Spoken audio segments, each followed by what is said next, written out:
This is the original esport racing game. This is iRacing.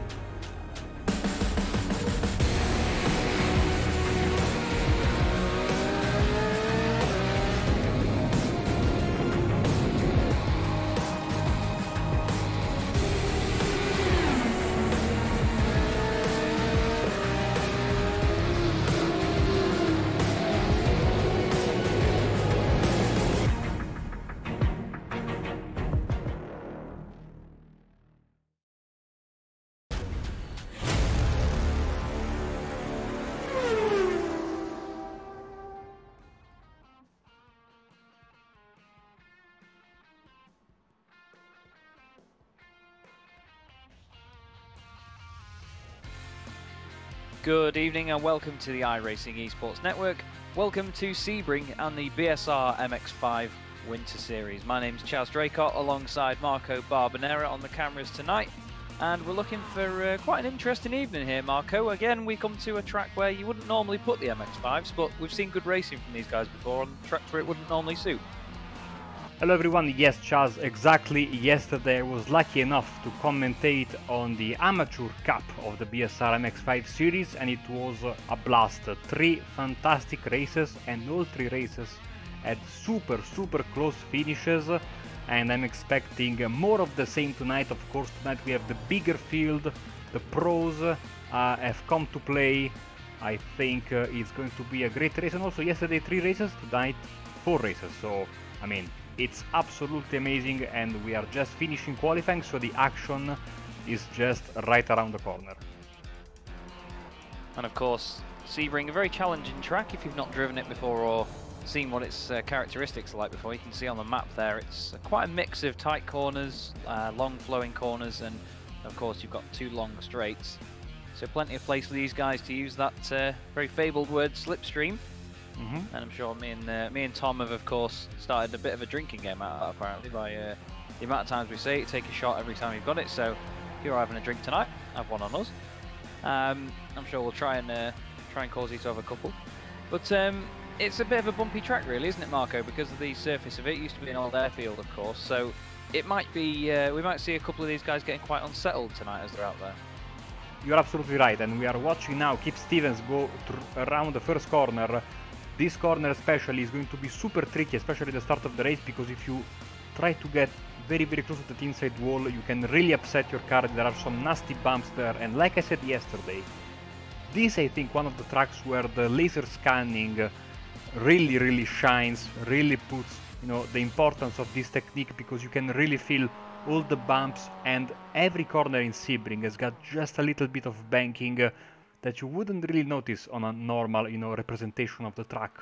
But with the laser scanning, it's absolutely amazing, and these guys will have to contend with bumps all over this very long track. And you said it earlier, slipstream is going to be interesting. Look at the track map there, very long straights. And speaking of bumps, Sunset Bend, the final corner.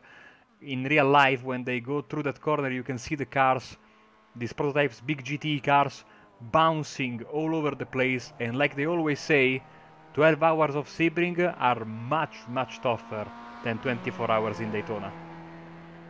Yeah, I agree with you, definitely.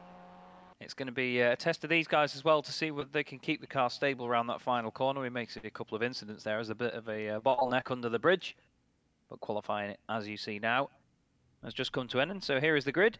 It's a Swift Cooper Esports walkover by the look of it. Jason Cooper and Charlie Summers teammates on the front row with Luke Cooper 3rd. Dries Nice, I always do that. Excite Energy Esports is 4th with his teammate Adam McNally 5th. Alex Cherney is another Swift Cooper Esports car in 6th. And then Jamie Hess is the highest placed SimLab racing driver in 7th. Adam Delmont also racing for Excite Energy Esports in 8th, with his teammates Brian Holmes and Ashley Beard 9th and 10th. Dave Hampson is 11th with another Excite Energy Esports car, our very own Ryan Walker in 12th place. So those boys, we always say they travel in packs, and they certainly are doing tonight already.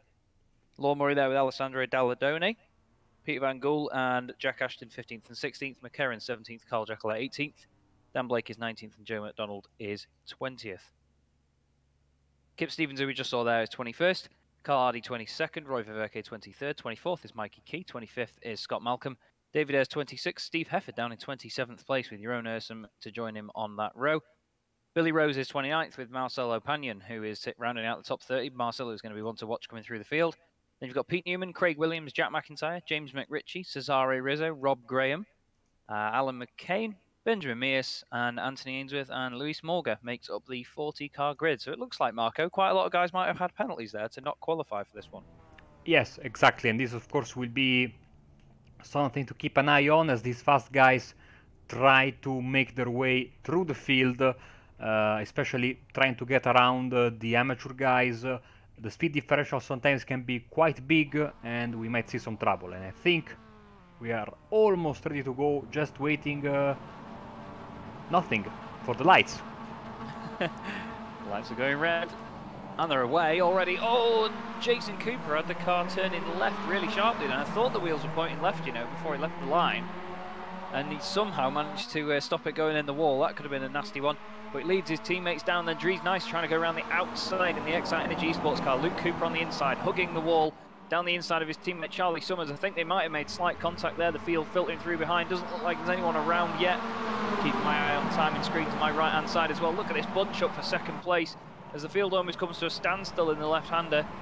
Looks like Jason Cooper's got the best run of it so far. His teammate Charlie Summers up to second place.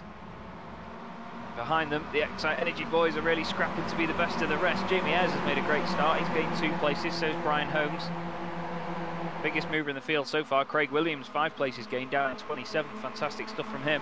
But it looks like we've got a very clean start there, to be honest with you, Marco. No one really dropping down the order from what I can see. So, bit of a different thing than we're used to with these guys. Normally the odd incident here or there, but it seems to be, well, there we go. I've jinxed it now. Mikey Key's just gone flying down the timing screen. Yeah.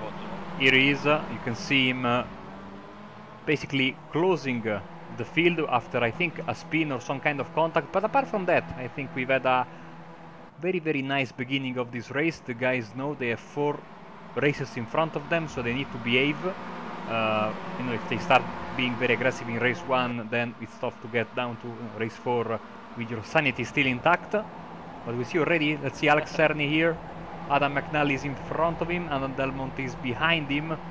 All single file behaving so far. Yeah, these guys and behave aren't normally 2 words that you'd stick together, but we're hoping for that anyway, like you say, Marco. As we look back now from Delmont, Dave Hampson rounding out the top 10. This final section of the lap is really a momentum part of the track as well, and the MX5 is very much a momentum car, so I think out of all parts on track, Marco, this is probably going to be one of the bits where we see driver skill sort of take the reins over the course of the evening. Yeah, and that's, I think, the most important part of the track, because if you want to go for a lunge into that final corner, beautiful sunset bend, you absolutely need to get a good run through that section of corners there, and then use all the slips, which is so important and so effective in this car. And this final corner here, I mean, it's so beautiful, but so tough and so easy to get it wrong. And me and Tom actually spent too much time calling it Sunshine Bend instead of Sunset Bend once. I don't quite know what stream it was on. I think it was the Euro V8s actually, but yeah, we finally knew the name. But Jason Cooper doing everything he needs to do at the moment. Sorry, Luke Cooper 3rd, as we can see now, chasing Charlie Summers. Behind them, there's Jamie Ayres having to go at Dries Nice. Excite Energy car coming under pressure from the SimLab driver. The SimLab team have, I mean, we've said it a couple of times this season, no disrespect to them at all, but they have been quite dormant compared to last season, obviously, as they ran as Momo. They were so dominant in the championship, but we say it every week now, really, but these Swift Cooper Esports boys and the Excite Energy Esports guys have just really turned the wick up. They've just completely started dominating each qualifying session as we see it. I mean, the Momo guys used to be the kings of teamwork and slipstreaming in those sessions, but do you reckon they've just sort of picked up on it, Marco, and sort of changed that around their way, or is it just bad luck getting anyway? I don't know, I was noticing yesterday as well in the Amateur Cup, also the result clothing guys have not been as sharp as they have been in the past few weeks and seasons as well. So, you know, maybe after a bit many drivers start to, you know, get the hang of it themselves, and, you know, it happens in real life motorsport all the times. Drivers being at the top, and now after a few seasons the new kids come on the block. And even though, you know, Jason Cooper, Charlie Summers, Luke Cooper are all drivers that are, you know, very expert drivers of the MX5, so they know exactly what they are doing. And, you know, the pecking order changes as, oh, that is, I think, Alex Cerny going for a little bit of a ride. And it's, you know, no disrespect, but it's nice to have new names battling for the win. Together with the old names, of course. The more the merrier. Yeah, definitely. The more winners we can see in a season, the happier we're going to be. It's more exciting, more variation. Makes the racing tougher as well, because more people have a chance at the point stand-ins. You can just see this great train of cars here on board with Adam McNally as he wrestles the car through the right-hander. You can see the little timing tower on the left-hand side. The numbers for the drivers' positions will just flash red as you see someone really far off in the background going full-on rallycross on that. They flash red on the left-hand side when they have got an off-track or an incident point, so that's if they've made contact or gone off the track with at least 50% of the car. And the little blue and green strips you can see are designating their classes. So blue are pro drivers and green is AM. They are designated by the championship organisers. And Alessandro Dalladone is currently leading the AM category in 14th place. This is a great battle here, Marco, between Ayres, Nice and Nice's teammate. Sorry, I keep calling him Nice, it's Nice, and he's told me that a million times. And his teammate Brian Holmes, who's always quick as well. Isn't it the other way around? I remember reading like this in the Rick Motec race notes a few months ago. It's Nice instead of Nice. Maybe he's just trying to confuse us. But I might be wrong. Well, that's not nice. But anyway, it's not actually going all Charlie Summers, Luke Cooper's way at the moment, because he's sort of dragging Jamie Ayres and these guys with him.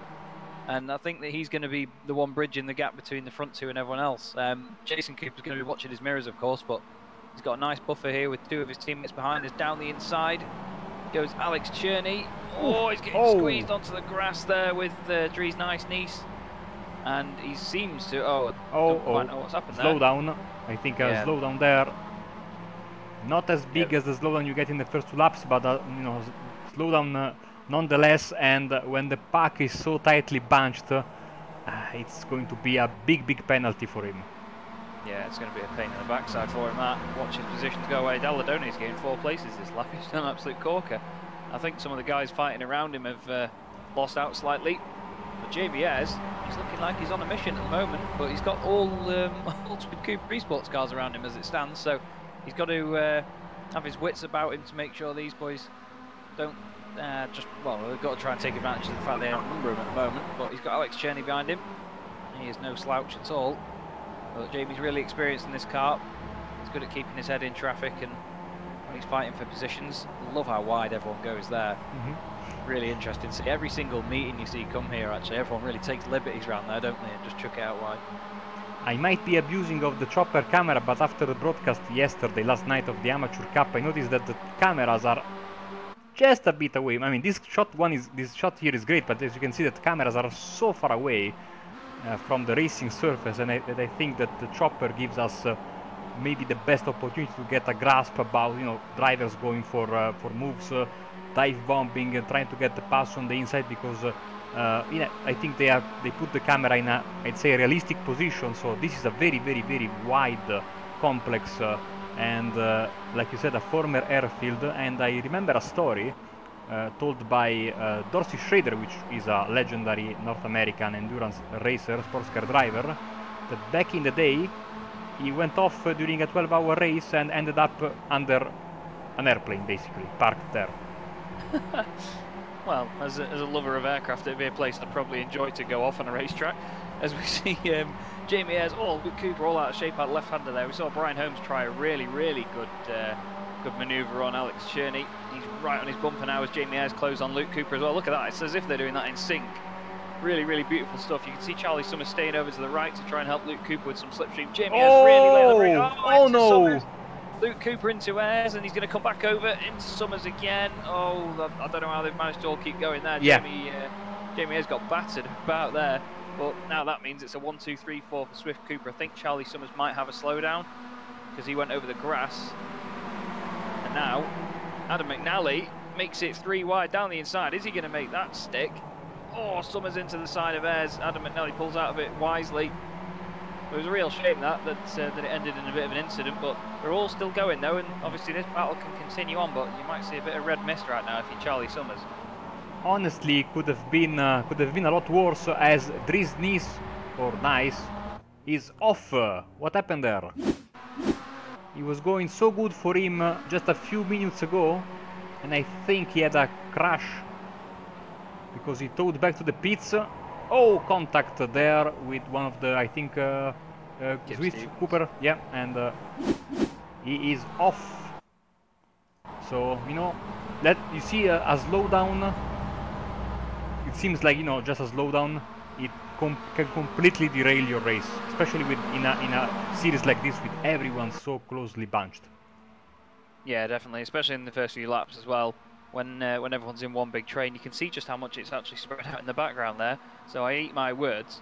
Jamie Ayres still giving it everything. That was early on the brakes there. There's so many different lines through Sunset Bend though. It's a very dangerous corner to race on.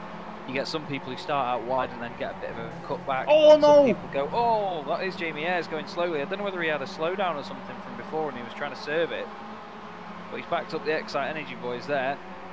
And once again, it means it's 1, 2, 3, 4 for Swift Cooper. Around the outside of Ayres is Ashley Beard now. He's made a good places in this race, surely.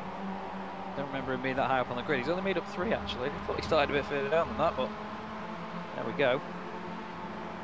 Kerma Racing on the YouTube chat saying that those guys need to chill. They're getting a bit excited. I don't know whether that's a pun at these guys being excited, but they are a little bit. But look at him once again, Marco. Every single broadcast we do with them. Oh, well, I was just about to say Ashley Beard. And that is Holmes. Brian Holmes. He saved the car. Good for him. Good for him. I was going to say that they were racing in packs and they never sort of separate. He goes off, loses a couple of places, and he's back in a trio of Excite cars again, even when he comes back on. They are always in packs. They move in herds. I think that's what someone said once about these guys. As we see Dalladone, great job at the moment in 10th, chasing down Peter Van Gool. And look at the run that Ryan Walker got out of that final little hairpin there. He's got a great run down there. Dalladone's going to cover the inside, I think. Doesn't look like it. There's Hampson up to 4th. And Walker has got it done. Nicely done by Ryan. He'll be happy with that. So will his teammates just ahead of them. Ayres and McNally nearly coming to blows again. These guys have had some proper scraps in the last few race meetings. Ayres is always getting his elbows out and getting stuck in. Really feisty racer. He takes part in the World GT Championship as well. And McNally is no slouch. He's got a lot of experience in this car. Doesn't give up. Side by side through here. And obviously McNally now is going to have the inside line for the right-hander. Doesn't want to let it wash out wide though and clip that curb, otherwise him and Jamie will be making more contact. And as he gets through the left, now turns back into the right, the weight transfer of the car. It's really tricky to manage around there. Looks like Ayres has gone a little bit wider and he's got the run. But McNally back in front now, as here comes Peter Van Gool. And he's taking with him Ryan Walker, and behind him is Jack Ashton. So these Excite boys are sort of working together here, Marco, and doing a fine job of going forward. Teamwork a very, very important part of this championship, especially when the slipstream is so important. Oh, there's contact there, and it's Adam McNally going around in a very, very precarious position. He moves out of the way. Let's see if... I think there was contact with car 39, Pete Van Gool. Yeah. Did he collect anyone else there? Let's see. I think Ayres made contact. Oh, just avoided him was Ayres. Nice little spin to get it back round though. He managed to get oh, there's 3 wide of turn 1 again between the same boys. Pete Van Gool on the outside of him is Brian Holmes. Jack Ashton and Jamie Ayres side by side behind that, then Ryan Walker. Ryan round the outside. Oh, a bit of a wobble from both of them. You see how the cars sort of magnetised back together. Van Gool runs wide, bit of contact again. He's out of shape. Ashton and Ayres nearly making contact. How was there not a quarter panel there? It's so close. Ashton really, really just using the very minimum space he needs. Behind them you've got Marcelo Pagnon, who's flown through the field, 18 places gained. We've seen him quick every single week. And he wants to get up there with his teammates in Swift Cooper Esports and rep that team name at the front. But look how close these guys are getting to a contact. Oh, Van Gool just got Van Gool is off. I think he was just a bit slow coming out of there, you know, ahead of Pagnon, and Pagnon didn't expect him to be as slow as he was. Jason Cooper still in the lead. His teammate Alex Cherney now second. Luke Cooper third. Dave Hampson is spoiling the symmetry of these boys. He's been great since he came in this championship, hasn't he, Marco? Yes, and he's running my favorite number, 888, so I'm absolutely in secret rooting for him. Great shots back here then. One interesting thing yesterday in the Amateur Cup, that the 15-minute mark is a really tricky one, because sometimes you get you know, one more lap, and sometimes you don't get it, depending on when you cross the line. It's always very, very, very, very close. Of course, the pros have a quicker pace, so we can expect maybe this not to be an issue, but we will see. There they go, flying down the straight then. 30 seconds to get across the line. Don't know whether they'll actually make that. Jamie Ayres off in the background. That was a good save, that. The rear end you could just see stepped out quite a bit. And all down the inside for the lead, Alex Cherney on his teammate. You can see the differing lines there as now Summers is going to try and get involved as well behind them. It looked like he went out a bit wide on the entrance there, did Summers, but now Jason Cooper and Luke Cooper making it a full podium for the Swift Cooper Esports guys. Great way to start their evening if they make this, but if they're fighting too hard amongst each other, you never know what can happen. Round turn one they go. Even there, look, you can see the different lines and just how people get out of the corner. I think they're probably just running different lines around the track to avoid contact, Marco. You've just got to play it safe when you're battling your teammates like this, haven't you? Oh yeah, absolutely. As we have also a great battle for the lead in the AM class between Dalle Donne and Dan Blake, who is very, very close to his rival there. And they are, of course, in the middle of the traffic of the pro guys as well. So two great battles for the win. As we go back in the front of the pack, Cherney, Cooper, and Cooper 1, 2, 3, 4, Swift, Cooper, and of course Charlie Summer is in fifth with, like you said, Dave Hampson ruining the symmetry, but having a very, very good race. 7 places gained for car 888. Yeah, he'll be very, very happy with that. He's shown that he's quite consistent since coming into the series as well. I remember when he was first down as an AM and he joined the championship, and he certainly proved that wasn't the case in the first few rounds. Someone that has also done that is James McRitchie. He's down in 18th place at the moment, 3rd in AM, but he has gained 16 positions. Here he is now fighting with Carl Jacquelet, actually side by side. James McRitchie is very, very quick, and we often bring out the hashtag McRitchie for pro until he bins it, and then it's McRitchie for AM. But look at Hampson really putting these boys under pressure. He's not giving up. This is going to be the final lap of the race. So it's whether Jason Cooper has a go at Alex Cherney down this back straight, Marco. I mean, it'd be pretty daft not to. But they've just got to play it safe going into Sunset Bend, haven't they? We'll see. I mean, it's 3 against 1, so if they are smart, they, you know, everyone wants to win, but if they somehow make contact as Ashley Beard is running wide, and now he saves the car, so no problem for him. You have to be super careful here, because if you, go for a lunge, you might, cost your teammate the race win. Looks like they're playing it nice and safe. Jason Cooper gives his teammate Alex Cherney the room. So at the final corner then for a 1-2-3 finish comes the Swift Cooper Esports team. Alex Cherney takes the win ahead of Jason Cooper, Luke Cooper, Dave Hampson, brilliant 4th place, Charlie Summers 5th. And the best of the rest is going to be, well, who is it going to be? It's going to be Ashley Beard. Ryan Holmes is going to beat home Jack Ashton. Jamie Ayres just beating home Ryan Walker there, and then Kip Stevens, Marcelo Panion behind them. Dan Blake wins the AM category. Dalle Donne lost a couple of places on the last lap, it seems, Marco. Let's have a look. Oh, has he had a slowdown? Yeah, he's had a slowdown there. That's a real shame for him, that, on the last lap as well. Oh, he's going to be kicking himself, isn't he? I'm kicking. I will be kicking him as well. Real shame for Alessandro there to pick that up, but still managed to get 2nd place in the AM category, which is a really good result for him. Carl Jacquelet finishing 3rd. He actually finished ahead of James McRitchie there, so did a good job to hold him off, as we see some of the final guys coming across the line here. Cesare Rizzo, Pete Newman behind him as well. Pete Newman actually finished where he started there in the 91 machine in 31st place. But quite a tidy first race there, Marco. We usually do see the tidiest race of the night being the first one, obviously with everyone sort of sorted in qualifying and pace order, as Peter Van Gool dragging the car home. He's going to be the last car to finish, I think. He managed to actually dig it out the barriers. I don't think he is going to make it, is he? No, he's stopping it. Real shame that. It didn't really have to end that way before, but the... Oh, actually, Alessandro said he was out of fuel. Oh, it's even worse. That's even worse. Even worse. No. I mean, I know you're going to have words with him in the break. Definitely. Not only in the break, on Thursday he's coming here to visit, so... Oh, no. Oh, no. He's got 3 races to redeem himself, but speaking of the important stuff, great race from the Swift Cooper Esports guys. 1, 2, 3 to start the evening is a great result, and they are, I think, rightfully completing a nice parade lap around the track. They really deserve it, because it was a great performance. I mean, 1, 2 and 3 and 5th is something that you really want to start your evening. Definitely, and then of course they had Marcelo Pagnon and Kip Stevens 11th and 12th, so their entire team of 6 cars actually took up half of the top 12, which is a really good finish for them. There's a couple of people I realised I've still got the voice chat on from the actual sim. It just scared the life out of me as some of them started talking to each other after the race. But there's, oh well, it's an interesting way of ending ending your race there by Brian Holmes.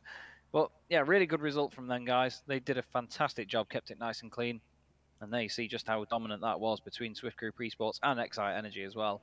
1, 2, 3 for Cherney, Cooper and Cooper. Hampson in 4th place, Charlie Summers 5th, Ashley Beard, the highest Excite Energy Esports driver. And it's Brian Holmes, Jack Ashton, Jamie Ayres for SimLab in 9th. Ryan Walker rounds out your top 10. Marcelo Pagnon and Kip Stevens 11th and 12th. Dan Blake wins the AM category, well done to Dan. Craig Williams is 14th, Adam McNally 15th, Nick McCarran 16th, Alessandro Dalladone in a car with no fuel in it in 17th place, with Carl Jackalette in the Big Yellow Banana, as me and Tom call it, in 18th. James McRitchie or McVitie or whatever you want to call him is 19th. Joe McDonald 20th. Steve Hefford 21st. Alan McCain 22nd. Benjamin Mears is 23rd. Scott Malcolm 24th, with Mikey Key actually recovering to 25th in the end. Good stuff from him. Jack McIntyre 26th. Rob Graham 27th, with Carl Hardy and Roy Viverki behind him. Cesare Rizzo rounding out your top 30. Then you've got Pete Newman, your own Ursum. Anthony Ainsworth, Pete Van Gool is actually 1 lap down, so he is eligible for the reverse grid. That's probably why he stopped. He just realised that he is 1 lap down. Dries Nice, then Billy Rose are 35th and 36th. And then your drivers that didn't finish, Adam Delmont, Law Murray and David Ayres, and Luis Morga did not take the start. And James McRitchie is actually saying in the chat that he keeps missing gears and it's driving him mad. So hopefully that doesn't continue for the evening for him. But I know that Marco is going to be getting very excited right now, because it's his favourite part of the evening, where he gets to use the reverse grid wheel. Yes, and it should be on your screen right now. And like we always say, everyone 1 lap down or better is eligible for the reverse. So we might have a pretty big reverse. Let's roll it. And your own Ursum has estimated 30, by the way, on the reverse grid wheel. He did that before the race even begun.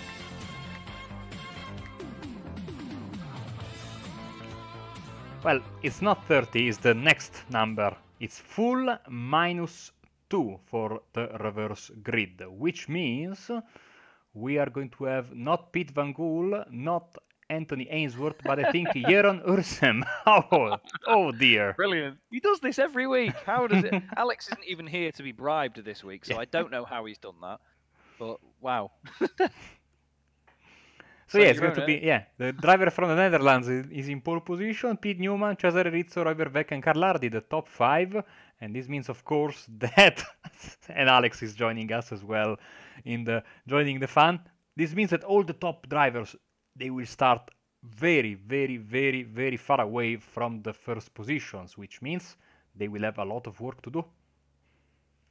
And they certainly will. Should be great to watch. So if you join me and Marco again in about 5-10 minutes time on the iRacing Esports Network, we'll bring you race 2 of 4 for the evening. Don't go away.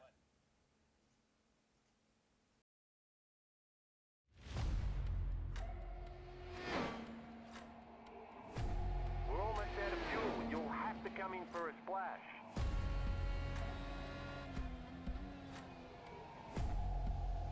Three, two, one, now.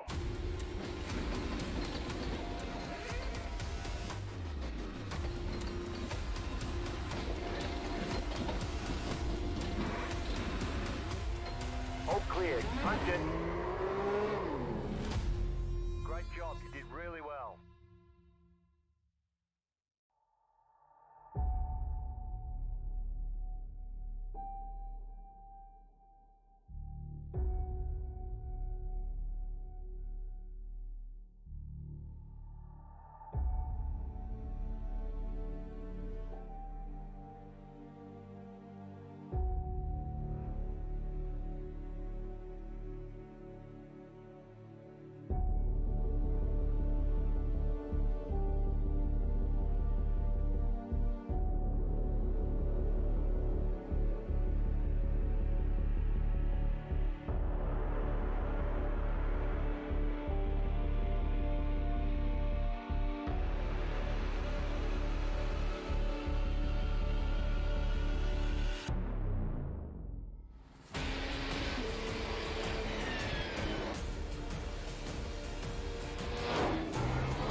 Growing up as a kid in Oklahoma, where I'm from, the Chili Bowl is the biggest race that we have.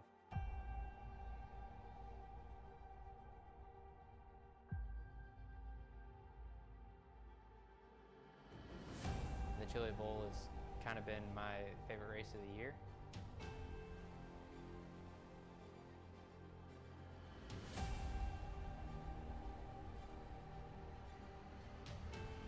Growing up a dirt racer in Oklahoma, that's kind of the holy grail.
Welcome back to the iRacing Esports Network and the BSR MX5 Winter Series. We're here for race 2. Sorry, race 2 of the evening. I apologise for that, not sure what happened there. My name's Chaz Draycott alongside Marco Barbanera on the cameras tonight as we see Carl Jacquelet doing a wonderful drift through Sunset Bend. Marco, a bit more overcast for this one, so maybe tyre degradation, while it's not a massive factor, could be reduced here. Yes, more grip and, you know, especially since I think we are racing progressively through the day, sun will be less of an issue in this, you know, as we go through the progression of the day. And hopefully, yesterday we didn't get a night race because we had only 3 races, I think, so hopefully we get a night race in race 4, because this is one of the tracks that are, of course, you know, ready for night racing, and it looks absolutely gorgeous. But also, just racing in the sunset is fantastic around here, you know, with the aptly named Sunset Bend that gives that, you know, iconic not only corner, but also when you go there and you see the sun going down, which also means that the 12-hour race is about to end. And by the way, no, I will tell this story later because warm-up is over and starting grid should be on your screen right now. We'll fly through it then. Jeroen Ursum on pole with Pete Newman second, Cesare Rizzo, Roy Ververke, Carl Hardy and Rob Graham. Then it's Jack McIntyre, Mikey Key, Scott Malcolm, Benjamin Mears rounds out your top 10. Alan McCain, Steve Hefford in 12th. Then you've got Joe McDonald, James McRitchie, Carl Jacquelet, Nick McCarron, Adam McNally, Craig Williams, Dan Blake and Kip Stevens rounds out your top 20. And of course, Jeroen Ursum predicted that the reverse grid wheel will be 30 earlier. It wasn't, but fortunately enough for him, it still put him on pole. So we are investigating that. The stewards are looking at it. Don't you worry. But Alex isn't here to sort of rig this tonight, Marco, so a bit interesting that still turned out that way. Oh yeah, exactly, very very interesting. I didn't get any of the bribe money, I swear, so who knows?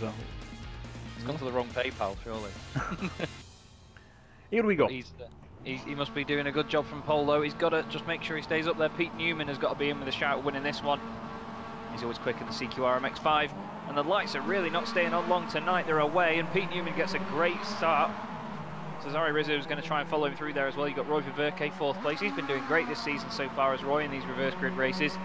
He's always been up there trying to win the AM category. And Pete Newman leads into turn 1. Rizzo and Ursum. Oh, they come together and Ursum's gone. Rizzo goes the other way. Oh, that was a real shame. Didn't need to happen. One of the Swift Cooper cars going on the infield there to avoid him. Luckily that no one else got caught out in that. That was a real shame. Not quite sure who squeezed who there. I don't know, I think Jeroen Ursum couldn't have really left much more room for Rizzo there, but we'd have to have a look back. Scott Malcolm has benefited from that well, he's up 4 places. Joe McDonald here is up 2, James McRitchie and Steve Hefford up 6, Carl Jacquelet's up 6. There's a lot of guys having a good start there, Marco, and about, well, there's a couple of people, even 7 or 8 places, so it's helped out a lot of guys there as the field checked up to avoid the incident. But Pete Newman leading the way by nearly a second now, great start for him. yes, and if you haven't noticed, yes, race 2 is underway, and this is of course always, almost always the way it works. Race 1, everyone is nice and calm, and then the reverse grids, and of course the will to maybe get a better result and improve from what you did in the previous race makes situation a little bit more feisty as they go through this race 2, 3 and 4. As you can see right here, Muse, Ritchie, oh, some contact there. McRitchie is into the tarmac, and that was Ben Muse, of course, with his blue and orange car going into the grass. Yeah, I think McRitchie just hit that curb a bit too much. Don't think there was anything else he could have done really there. He was trying to give Mears as much room as possible. He just bounced out wide. It's easy to do in the MX5. We see a lot of two-wheel action in these machines. Carl Jacquelet there making his way up in the big yellow banana into 10th place. He's fighting with Adam McNally. I'm predicting a fight between 2 black cars here with bright yellow wheels, and that's going to be Pete Newman and Steve Hefford as he makes his way through the field. Roy Ververke up to 2nd place. Well, Steve Hefford has Result Clothing teammates Carl Hardy and Mikey Key in front of him right now. He's just gone down the inside of Key, and he's just gone down the inside of Hardy. Brilliant move into the last corner. Massive field flying down the straight there. You can see how everyone's spread out a little bit towards the back. And that, on the inside there, looked like it was Jason Cooper going slowly. I think he was serving serving a slowdown there. That's the only reason why one would go so wide and so slow onto Allman Straight. As lap 2 begins, 7 laps, so we have switched from timing to laps to determine the end of the race as per usual. Yeah, what this series does is usually use the first race just to gauge how long it'll be. So they go for 15 minutes just to see how many laps they would get out of that. And then from then on, they just set it by that number of laps. Great scrap here behind Scott Malcolm. You've got James McRitchie, Craig Williams in there as well. He is streaming the event tonight from his point of view on Twitch. And then you've got Ben Mears as well in there. Really good run by McRitchie around the outside of Scott Malcolm. You can see him in the rearview mirror there. Great shot, as you can see him gradually moving alongside. Scott's going to try and defend this on the inside. Brakes a bit earlier. McRitchie late on the brakes. Scott comes off the brakes though. Tries to send it in a bit further. Nearly makes contact. McRitchie gets away with it. Williams is held up, and here's Adam McNally now. Fantastic. Adam getting through past Benjamin Mears. And he's going to want to go chasing after Hefford here, Marco, because as you can see on the left-hand side, it's mainly AM drivers near the top of the field because of this reverse grid. Yes, see a lot of green bars close to the driver names and position, which of course, yes, means it's amateur class for those drivers. As you can see, Scott Malcolm right now in P7, usually a driver that doesn't take too many risks, and he is a very consistent driver, as Williams and McNally are side by side, but also battle for second place. Verweken and Hefford super close to each other. And Hefford's going to try and he's gone. He just lets it off the brakes a little bit just to try and turn it in, just to try and go around the outside of him. And as the wheels made contact, it just speared him off. Real shame that, because I was hoping that my prediction was going to come true there. The two black cars with yellow wheels having a fight for the front. Let's have a look then. Here it is from Verweken. He's in the middle of the road. I think it just understeers a little wide. I think Steve assumed he was going to turn in a bit earlier than that, And the tiny bit of understeer as Roy got on the brakes just meant that he went into the side of him. To be fair, he barely put any lock on either, by the look of it, so it's a real shame that. Real shame for Steve Hefford. He didn't lose a massive amount of places. He's down in 20th, but we've seen in this race, this series, that you can gain that many places in a couple of laps here. Rizzo there was just going between the middle of two guys after it seemed that Malcolm had lost out. Not quite sure I'd done that. Sorry, it wasn't Rizzo, it was Ayres. I do apologise, I was trying to be too assumptive there. Oh, Mears all out of shape, big slide through turn 1. Ayres is going to get that place from him. Malcolm losing the place to Brian Holmes there. He's got McDonald, Stevens and Ashton behind. Look at that bunch. Oh, someone sends it right down the inside. One of the Swift Cooper eSports going right through the middle. I think it was Charlie Summers. There's really good battles all the way down the field as usual, Marco. Fantastic stuff. Fantastic stuff. You're absolutely right. Nose to tail, yes, some contact, but I think that is almost inevitable as you have this many cars. Even though it's a very big track, as McRitchie goes for a move, fighting with Mikey Key, arguing over 4th place. And also look at this, because we have once again these guys 3 wide behind Scott Malcolm for P14. This is a really good scrap here. Hampson getting involved, Stevens and McDonald. Hampson's going to push McDonald. 2 food brands over here in the UK. Not sure whether you get the same with Hampson's, Marco, but they do some brilliant sausage rolls. And he's turned the Big Mac. McDonald's around, he gets on the brakes to get out of it. Ashton has hit the brakes as well. He clips Wrangle. Ashton again, the innocent party there. And Dan Blake just squeezes through. I bet that was a pain in the backside for Ashton. He was thinking, when's it going to end? Just contact here and there from everybody. Cars just stopping in front of him and going off. But Pete Van Gool, he was probably the most innocent of the lot there. He really didn't need to get caught up. There's the first contact. You see McDonald gets out of the way, clips Ashton. Ashton's on the grass, makes a recovery, and then suddenly he's got a SimLab car on his front end. Great avoidance by his teammate there, actually. I think it was Ashley Beard. Flicks the car right, and everyone else did a great job not to get caught up in that.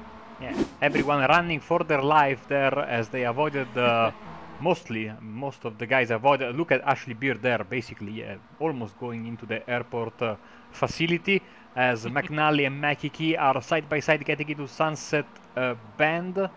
And also Craig Williams is in the mix there as they go through the... Look at it. Brilliant.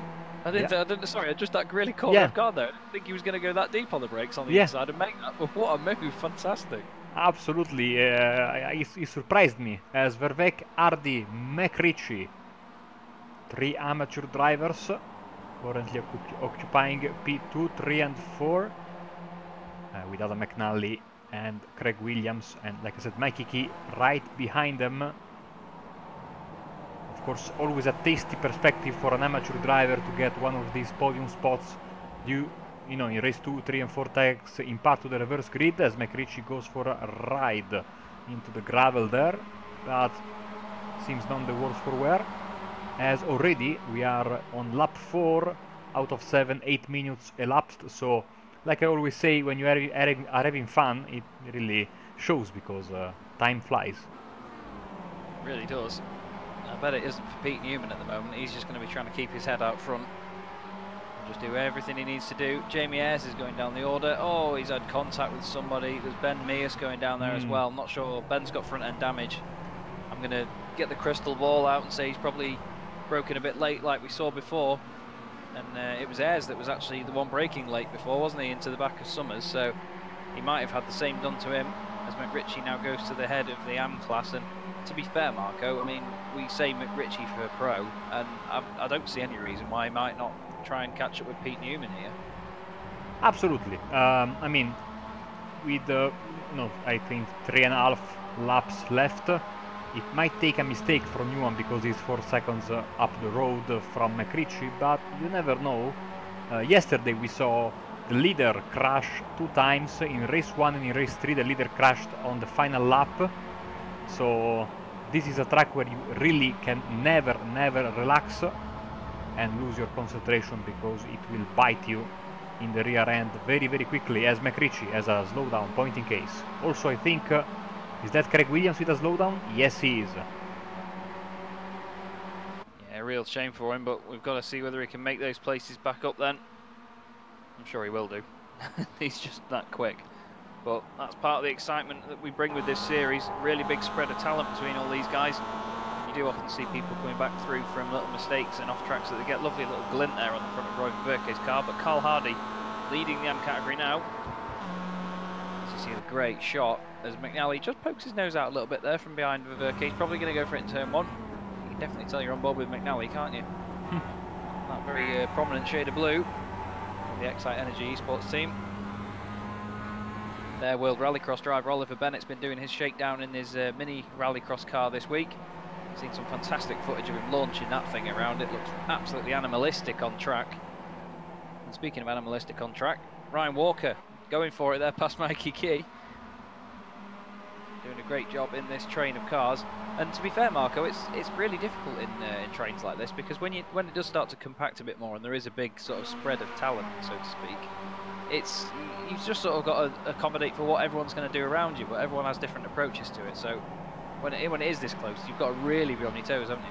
Yes, you have to basically drive, yourself, but also be inside the head whenever possible of all the other drivers around you, because it only takes one mistake, one misunderstanding, and then it can all go very wrong for a lot of people. And also, when you try and go for a move, sometimes if you don't complete the pass, you expose yourself not to one car, but maybe 3-4 cars behind you. So you really have to pick your spots with great accuracy, otherwise you might end, let's say, from 2nd to 5th, and that's, also not considering the possibility of a slowdown like we saw with James McRitchie, who is, by the way, back in P3, and Craig Williams doing some nice NASCAR style bump drafting. Let's go on the gearbox camera. Yes, that's what I wanted to see. It's as if you scared him off there, though. Williams straight on the brakes as soon as you got to it, and off he goes. I don't know if anyone was watching the Daytona 500 on the weekend, but the ending was about as frantic as these guys get over the course of a night. But look at the run Williams has got now. It's going to get closer and closer. Are we going to go inside the bumper? No, he's going to play it safe and just drive past. Really good run on McRitchie there. Look at the speed difference. That's awesome. Really got it done. McRitchie won't fight it too hard though, because he doesn't want to. I thought Williams was going to go in that wall there. But I was just going to say he's not going to fight it too hard in case Carl Hardy catches up behind. Ryan Walker now a bit of a buffer to them as well. Ryan doing a great job as always, Marco. He's been quick in his MX5 when he's been out there and putting the time in.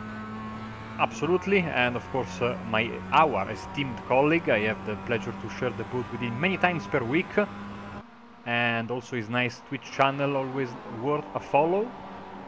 But he's very quick in the MX5, absolutely amazing driver. I wish I had half of the pace that he has with this car, as he's up to P5 and he's had a nice race. Let's see the position gained. Actually 17 for him. We have 10-2 for Adam Delmont also, 15 for Adam McNally and Craig Williams. So these drivers slowly but surely. Also a shout out to the amateurs Hardy and Vervek and Key.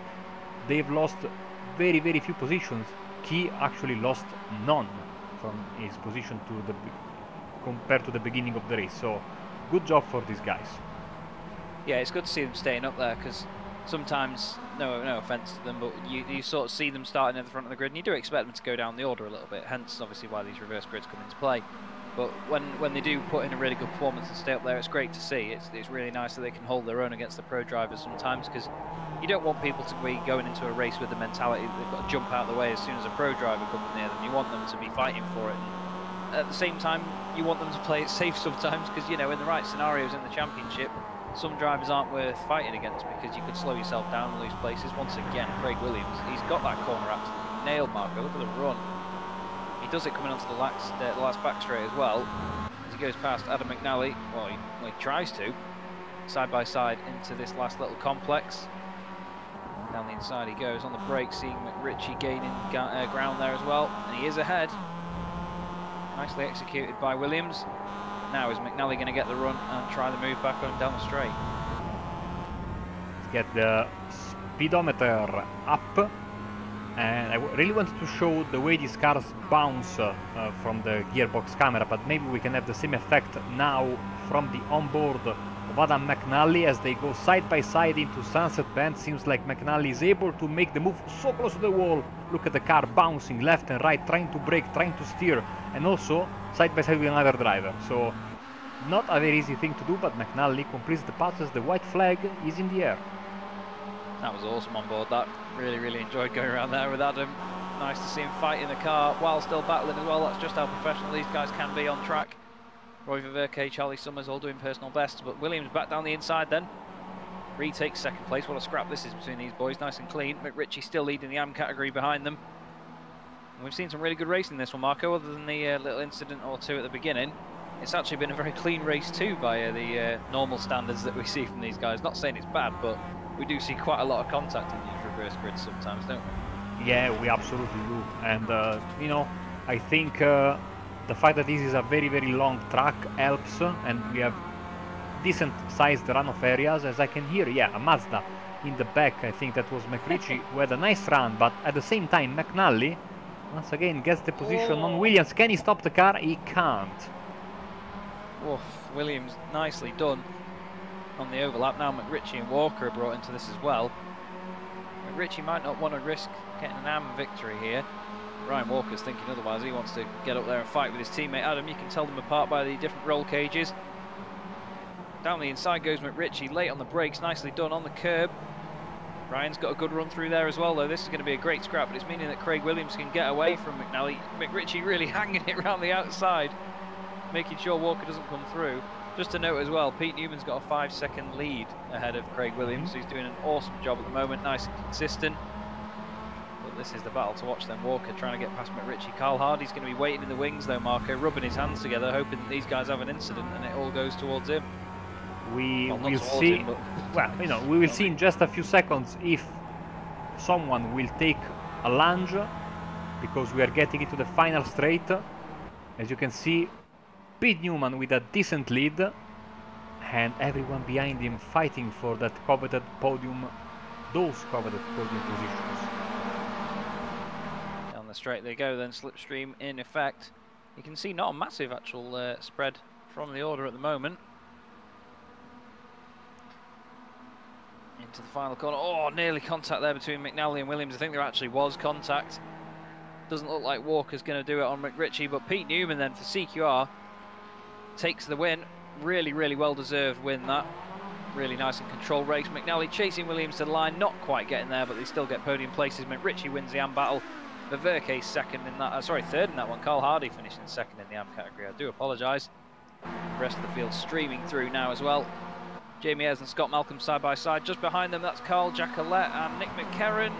Jacquelet just getting there. Really close stuff over the line, 100th of a second between those two guys.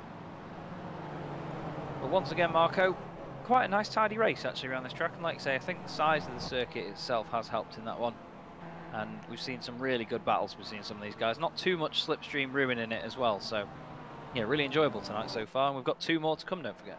Exactly, 2 more to come, as here on Ursumar, Paul Sitter is taking an alternative line through the final corner, but he comes home safe and sound, although in P34, and Steve Efford is the last guy that we are waiting for before we can show you the race results for race 2 of the evening in a very, very, very cloudy and overcast Sebring. Don't forget, this Saturday on Apex Racing TV, the special 90-minute event from Sebring in preparation for the 12-hour race with the IMSA cars. Free to join, and you will have a lot of fun with us, I hope, as everyone is through, and I think, Chaz, we can go through the race results, maybe. No, not now, because we have... Who's out on track? I'm just trying to have a look. I can't see anyone that's actually still out there. That's no, it's not. It's not. It's the overlay that decided to play up a bit with me, and actually at the moment my screen is completely blocked. Okay, maybe I solved the problem. Yes, fantastic. Here are the race results for race 2. So Pete Newman takes a brilliant win for CQR then, almost lights to flag. Craig Williams second place with Adam McNally, great battle between those guys at the end. James McRitchie wins the AM category in 4th place. Ryan Walker, awesome finishing 5th for him. Carl Hardy and Roy Verke round out the AM category podium. Charlie Summers and Brian Holmes 8th and 9th. Mikey Key rounding out your top 10. Then it's all pro drivers. You've got Kip Stevens, Dave Hampson, Adam Delmont, Ashley Beard, Jason Cooper, Alex Cherney, Jack Ashton and Jamie Ayres in 18th. 19th, Scott Malcolm. 20th, Carl Jacquelet. 21st, Nick McCarron ahead of Dan Blake. Lorne Murray, 23rd. Marcelo Pagnon, 24th. Not the best of finishes for Marcelo there, actually. I was expecting him to finish quite a bit higher than that. And then it's Luke Cooper, Anthony Ainsworth, Billy Rose, David Ayres, Craig Jones, and Benjamin Mears for Automatic Knock Hill rounds out your top 30. And it's Alan McCain. Pete Van Gula we saw get turned around earlier on for the second time. Rob Graham, 33rd. Jeroen Ursum, 34th. He's going to be hoping for 34 on that reverse grid. Then it's Steve Hefford, 35th, who we just saw then, and Jack McIntyre, 36th. And rounding out the back of the field, Joe McDonald and Cesare Rizzo. Yes. Jeroen has actually called 35 on the wheel this time round. Yeah, or I don't know. I don't remember if there is a full -1 option. Yes, there is. So in that case, he will start for pole position. Let's keep an eye on this part of the standings, because quite possibly it's from here that we will get our pole sitter for race 3. 35 cars eligible for the reverse. And Chaz, if you think it's time, I think we can put the wheel on the screen. Yep, definitely. Let's do it. So the wheel should be on your screens right now, and let's roll it.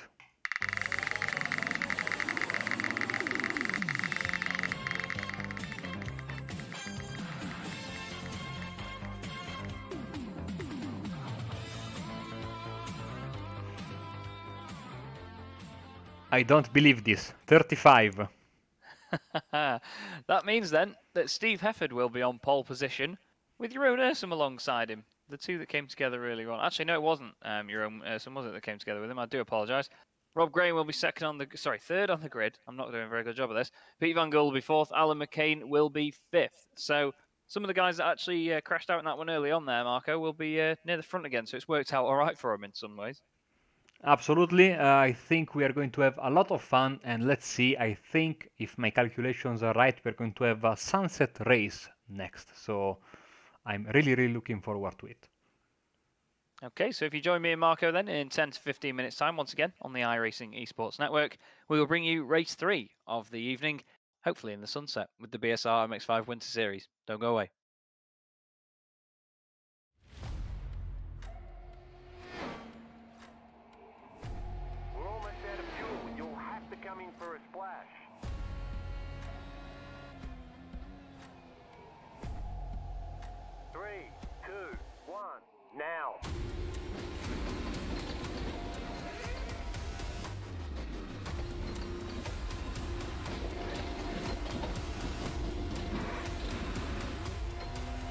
cleared. Punch it.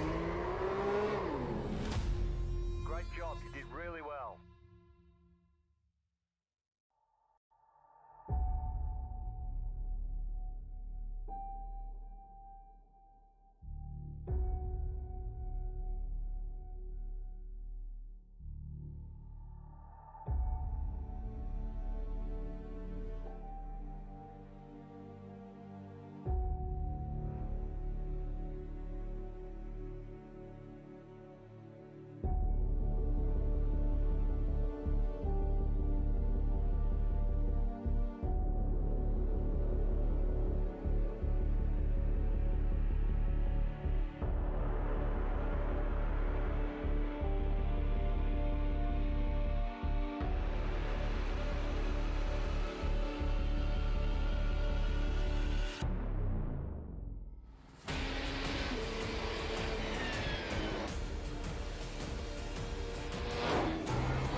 Growing up as a kid in Oklahoma, where I'm from, the Chili Bowl is the biggest race that we have.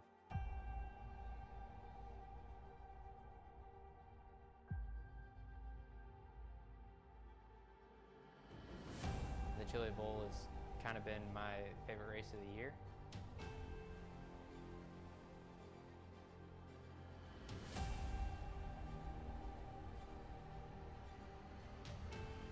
Growing up a dirt racer in Oklahoma, that's kind of the holy grail.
Welcome back to the iRacing Esports Network and the BSR MX5 Winter Series. We're here at Sebring for the third race of 4 this evening. Charles Draycott here with Marco Barbanera on the cameras, doing a wonderful job as always. And we're here for what Marco really wanted, and we've got a sunset race for you, mate.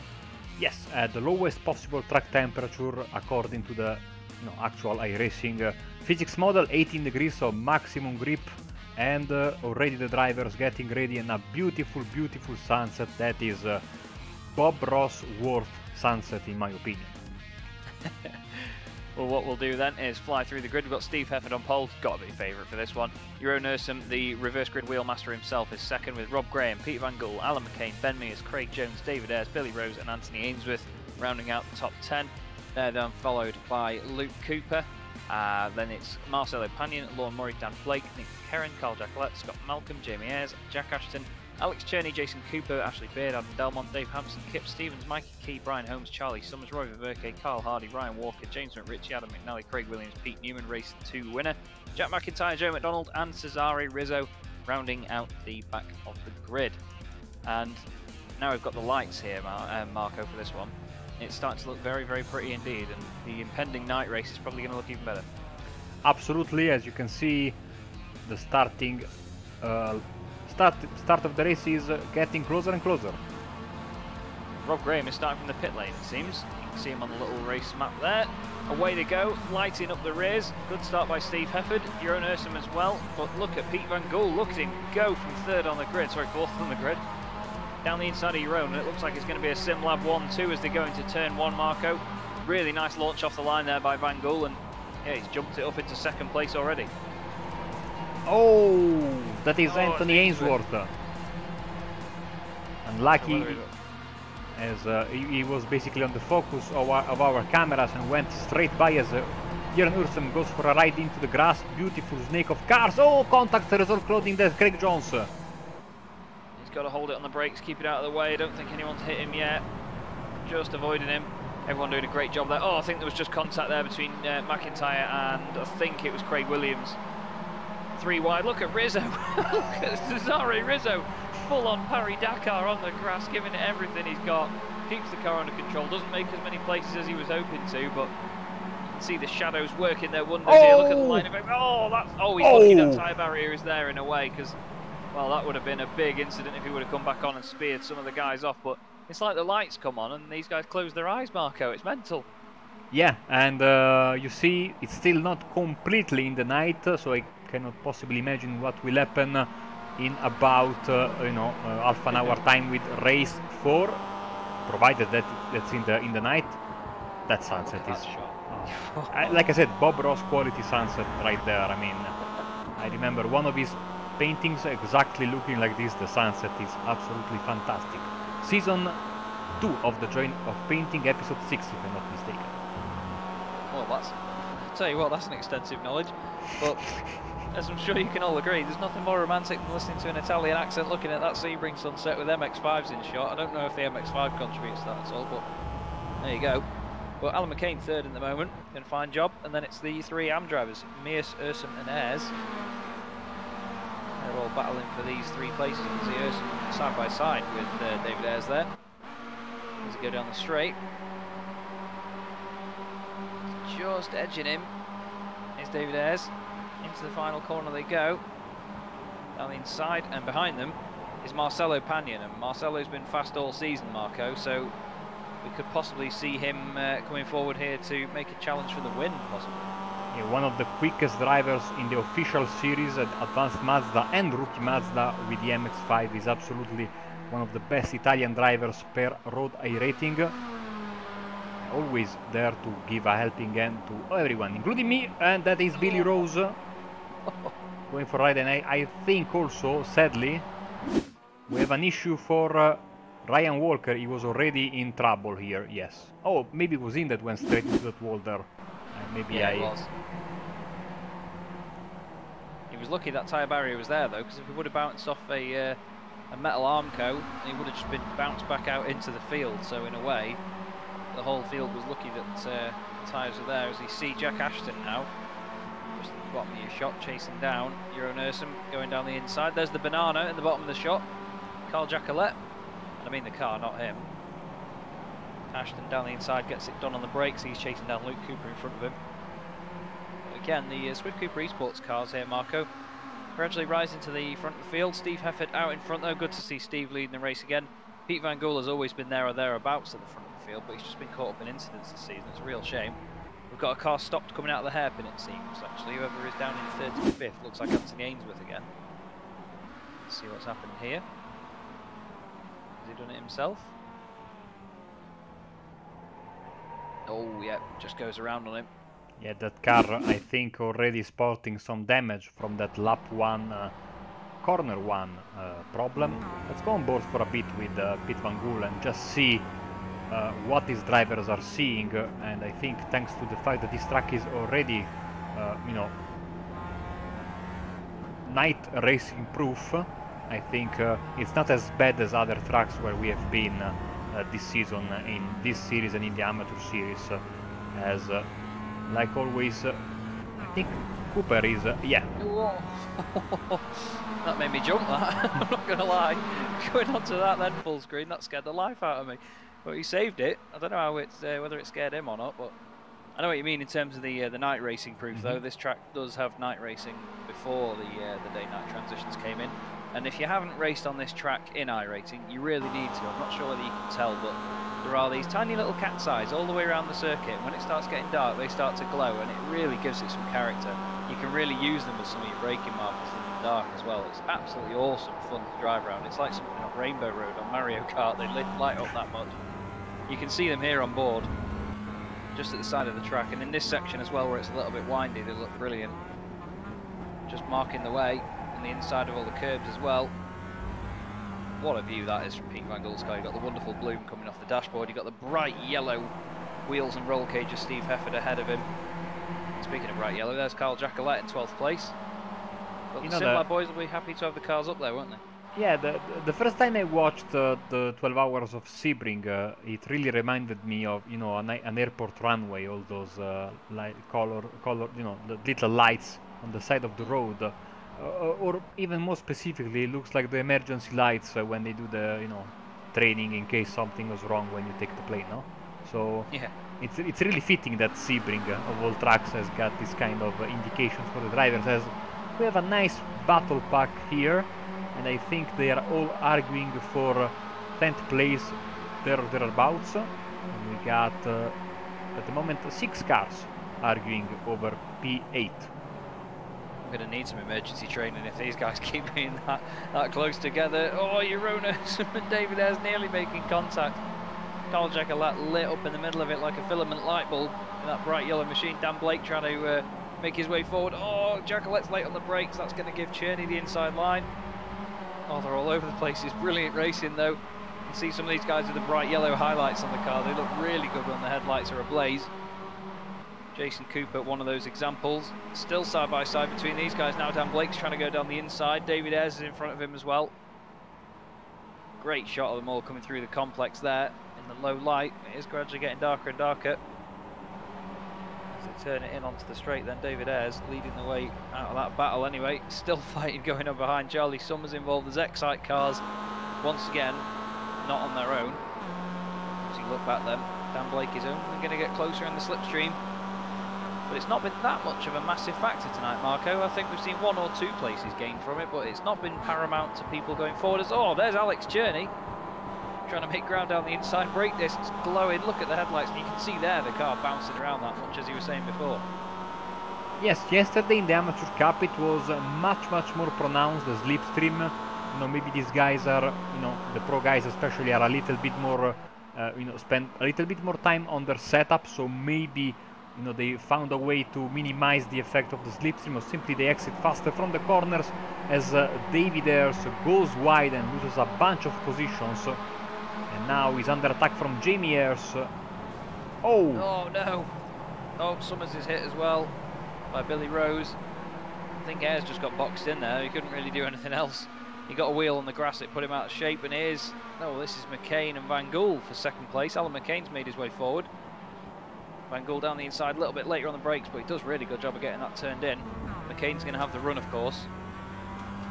You can definitely tell which SimLab car is which when you're behind them in the night. That's roll cage very prominent there. Great livery on their car as well. It's nice and simple. Does the job. As well, Van Gool. I wouldn't say running McCain out of road, but he's certainly showing him that that's the line that he wants to defend. You can see Steve Heffern still leading the way at the front. And just like we had in race 2, Marco, we're on lap 4 out of 7 already, and near the end of lap 4. It's just time's flying by when we're having fun, isn't it? Absolutely, great fun tonight, and of course thinking we have still one more race left in the evening makes me smile, because they have been, all of them, all these races, brilliant so far. And right now the battle for the lead, 1.6 seconds between the Simlab Racing teammates, and of course, like you said, Pete Van Gool has to think a bit more, I think, about McCain, who gets a massive run, and also Marcello Pagnan has joined the party and trying to get a good result for Swift Cooper. Yeah, everyone doing a good job in these changing conditions recently as well, which is nice to see. They adapt well over the course of the evening. Look at Marcello Pagnan. He goes to the inside of Peter Van Gool. 3 wide then. Van Gool's really got it well. He does this wise thing and just gets out of it. McCain runs a bit wide there and loses it slightly on the brakes. Managed to recover it. He's just got to keep his eye out for Van Gool running wide over the lumps and bumps of Sebring. But I think because of that outside line marker, he's got some really good momentum there actually. McCain, he's done a good job. Pagnan now up to 2nd place. Steve Heffern makes his personal best lap of the race. Trying to see who has done the fastest lap. Marcello Pagnan did a 2:25.6. I don't think anyone else is in the 2:25s at all. Charlie Summers actually did a 2:25.2. So he has the fastest lap of the race at the moment. Oh, look at that. Ben Muse has joined the fight, leading the amateur class and sitting in P5. 2nd in his class, Dan Blake, who is far behind. And Muse, I think Van Gool had a little bit of a problem, maybe a slowdown, and Muse gets into P4. Doing a fine job tonight is Ben. He's always been quick in the AM category. He's always up there for Autometnock Hill. Seen him in quite a lot of incidents, but it's never normally his fault. He's usually just sort of getting caught up by a car that's gone off and coming back on. Just sometimes he's one of those guys, you know, some people just aren't in the right place at the right time sometimes. Speaking of someone that isn't actually, is Pete Newman. Showing his 37th and out of the race at the moment, so not sure what happened to our race 2 winner. Ryan Walker's involved obviously earlier as well, he's down there. Well, real shame for Pete after winning that. I was talking to him between races and he said he hadn't actually done any practice at all, so he was happy that he could maintain the gap and win race 2. But someone who's hoping to maintain a gap now, Marco, is Steve Heffern. He's going to be really pushing for these last 2 laps to make sure Pagnan doesn't catch him. Yeah, bottom right side of your screen you can see the gap from lap 1 until now, and in real time on the top, dropping and dropping and dropping. Marcello is really pushing hard. He really wants to get a good result. He got a pit lane penalty start in race 1 and race 2, so he really couldn't do much other than, you know, trying to get as many positions as possible. Oh! Well, that's put an end to it. That seemed like an hardware failure because he went straight into the wall. Let's get a replay of that from his own board. At first I thought he just ran wide and it got a bit of a tail slide on the grass and he just tried to correct it. But we'll have a look. Will the wheel just go straight all of a sudden? No, I think he just tries to, he tries to smooth it out on the grass. And just not enough input really. I think obviously it's very easy to spin this car with it being rear wheel drive on grass. But that's a real shame for Pagnan, because he was absolutely flying up until that point. So looks like Steve's job's been made a little bit easier at the front. As these guys, Blake, Ayres, Cooper and Cherney, still fighting for the last few spots. No! Jamie Ayres hits the back of Jason Cooper. What a save. Please don't get hit. Oh, no. Oh! David Ayres, I think, yeah. Don't think he had his lights on. And Cooper once again very slow in the middle of the track. Not by his own doing this time. Even the first one wasn't really his own doing, but yeah. I was going to say, if that's his own doing, I don't think he'd agree with you. No. But real shame that for Jason Cooper. Once again, really good battle. We go to it, and then someone falls. That's Peter Van Gool going wide, or maybe who was that? The darker it becomes, and the tougher it is to spot the cars very quickly, especially with the cameras that are as far away as the ones that we have here in Sebring. So we will stick to the chopper for the time being. These guys doing a great job of being that close into that corner there. Delmont, oh, hip and shoulder from Van Gool there. Off you go, sunshine. This is my position. Ben Mears though, Marco, 3rd place overall, now leading the AM category, 1 lap to go, bit of a safe gap. You reckon he'll keep that? I think so. I mean, he is driving better and better. I mean, I remember him when I first started doing commentary work, and he was, hanging mid-pack. Then I see also him almost every Thursday on the Sim Racers World GT Championship, where he is the defending AM champion, by the way. So I think he really is getting into a groove. And on a personal note, I love Alf and Alf liveries, and that is absolutely amazing. Yeah, it works very nicely. It worked well on the British Touring Car as well. They are still keeping it for this year coming, which is nice to see. It's in a bit of a different style, but the thought is there. It's the same colours really. But Ben Mears doing a fine job actually. He's not losing time to Alan McCain either, so just shows how quick he is. And there is your race leader, Steve Hefford, coming on to his final lap of the race. He's led every lap so far. And this battle further down is still not over. On to the final lap they go there. Jack Ashton 4th. Luke Cooper in 5th. Van Gool, as we see now, is 6th. And just at the bottom of your shot is Adam Delmont. Cherney not too far behind them. There's Dan Blake 2nd in the AM category, but Ashton's going to be watching his mirrors here, because these guys are all quick that are chasing him down. Especially Adam Delmont, seeing he's absolutely rapid. Driving for Excite Energy Esports. Brilliant shots though from this chopper. I do agree with you, Marco. It does work out really nicely around here, because the other ones are about 40 miles away from the track. Yeah. I mean, I think the blimp is closer than the TV cameras, you know. It makes for a great shot as well, even though, not as good as... Oh! Delmont and Van Gool. Delmont into the back of Van Gool. I was just about to say how good the lights look from far away, but I don't think Peter Van Gool was counting on Delmont's lights being that close to him there. Just got the overlap. You can see the shadows working their wonders. Is he going to go? Yes, he is going to go down the inside. Late on the brakes from Delmont. Nicely done. Really forceful move. Great stuff. Gritting his teeth and getting that one done. Jamie Ayres here with his teammate Jack McIntyre. Not seen much of Jack tonight. I think he had a penalty going into this, so he started at the back of the grid. Or he didn't qualify, actually. I think he had contact in race 2 as well. So great to see him up into 10th. He's actually getting 26 places in this race as Jack McIntyre, as we see Beard now fighting with Ayres. Gives him all the room in the world. There is your positions gained and lost. You can see McNally up 20 places as well. Great drive from him. But Jack McIntyre up 26. That's awesome, that is.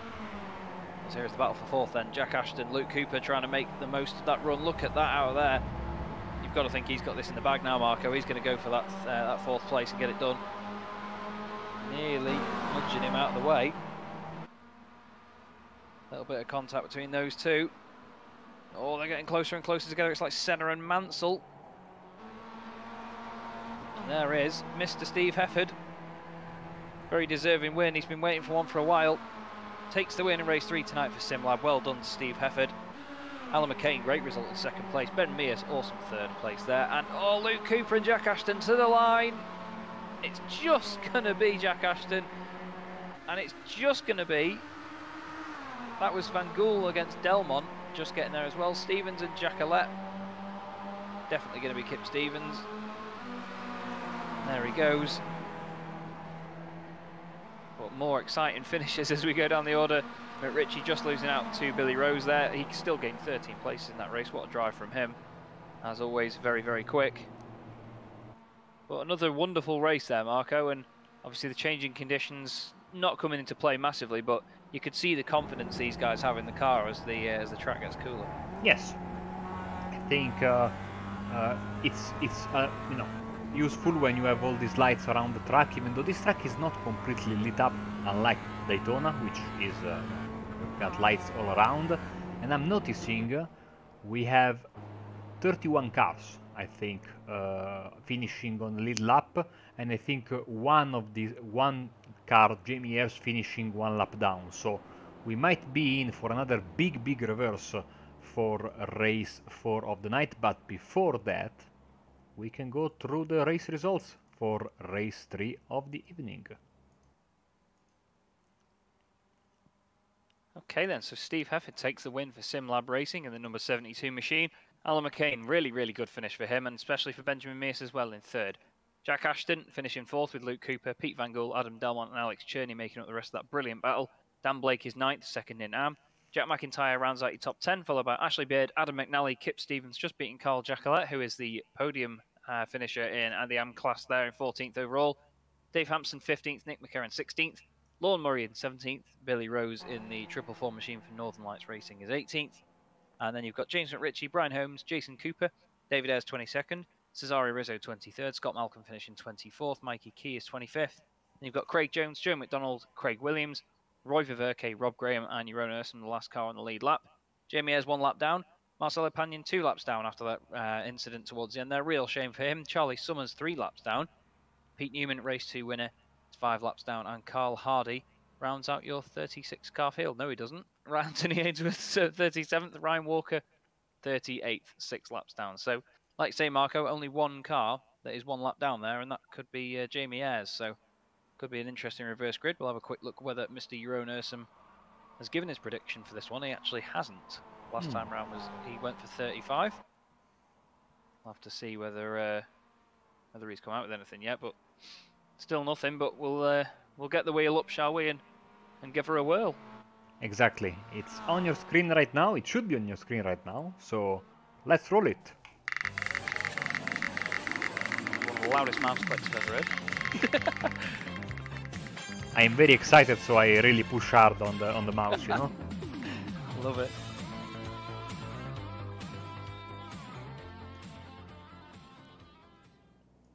Small one, we have only 15, and so we have to actually scroll backwards. Dave Hampson is on pole position, Carl Giacoletti in second, Kip Stevens, Adam McNally, and Ashley Beard should be the top 5 for race 4. Very interesting spread of talent once again. Carl Jacquelet in the big yellow banana, and it's actually, Marco, your favourite number on pole, but it's an all 8 front row. It's 888 and then 88 on the front row, which is quite interesting. Amazing. And then we've still got Excite Energy Esports cars behind that, but there's a really good spread of pro drivers in the top 15 from that race. So it's going to be a very exciting end to the night. If you join me and Marco in 10 to 15 minutes time, once again, on the iRacing Esports Network, we'll have the finale of the evening in the BSR MX5 Winter Series. Don't go away.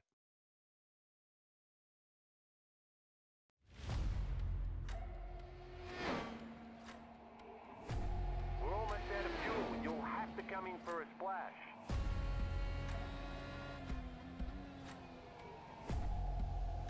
Three, two, one, now.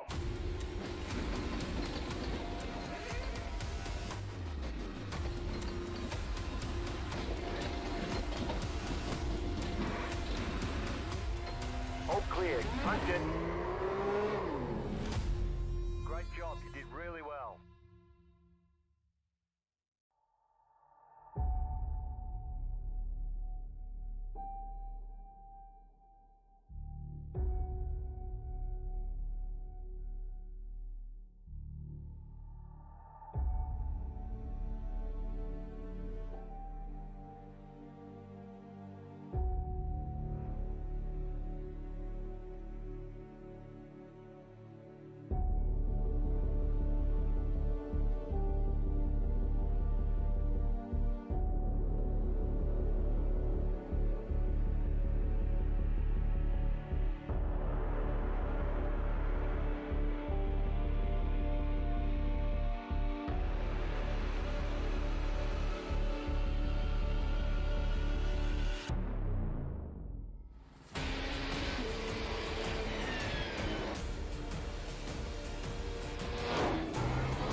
Growing up as a kid in Oklahoma, where I'm from, the Chili Bowl is the biggest race that we have.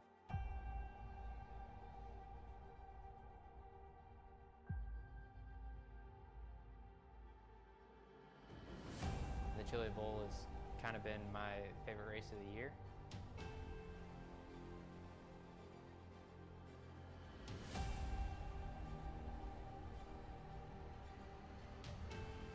Growing up a dirt racer in Oklahoma, that's kind of the holy grail.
Welcome back to the BSR MX5 Winter Series on the iRacing Esports Network.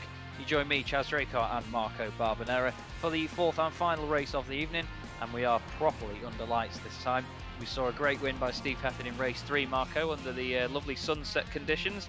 But let's hope that these guys don't get too feisty as the lights have been turned off. Yeah, now it's properly dark, like you were saying. As you can see now, we are on board with Marcello Pagnan, and you can see, yeah, it's properly dark. True endurance feel, like we said earlier, the Sebring 12 hours is just around the corner, both in iRacing and in real life. And I think, yes, it is going to be a great ending to a great night of racing. And like I always say, the final race of the day, or of the night in this case, people that have had bad results are 100% committed to get a good result. They might do a move that they wouldn't have done in the previous races, so we might see, I think, a little bit more chaos than what we had in the race 1, 2 and 3, and we should have the starting grid for you. We certainly do. Dave Hampson on pole position in the Triple 8 car, and then the Double 8 car next to him, Carl Jacquelet there. Kip Stevens is third, Adam Minelli fourth, Ashley Beard and Jack McIntyre make up the third row. Then it's Dan Blake, Alex Cherney, Adam Delmont, Pete Van Gool rounds out your top 10. Luke Cooper and Jack Ashton make up a very strong 6th row of the grid. Then it's race 3 AM winner Benjamin Mears, Alan McCain, race 3 winner Steve Hefford, his teammate Nick McCarron, and it's Lorne Murray, Billy Rose, James McCritchie, and Brian Holmes rounding out your top 20. They're all lined up for the final race of the evening then. Should be a very exciting one as the lights come on, the revs rise, and for the final time tonight, the BSR MX5 Winter Series. We are away. The lights stayed on for plenty of time that time around, Marco. They haven't actually stayed on that long in the other 3, but got a quick getaway from everybody. Carl Jacquelet there in the bright yellow, number 88 Banana. Racing down to turn 1, you can see Kip Stevens on the inside there as well, and the whole field fanning out. Let's see whether everyone makes it through.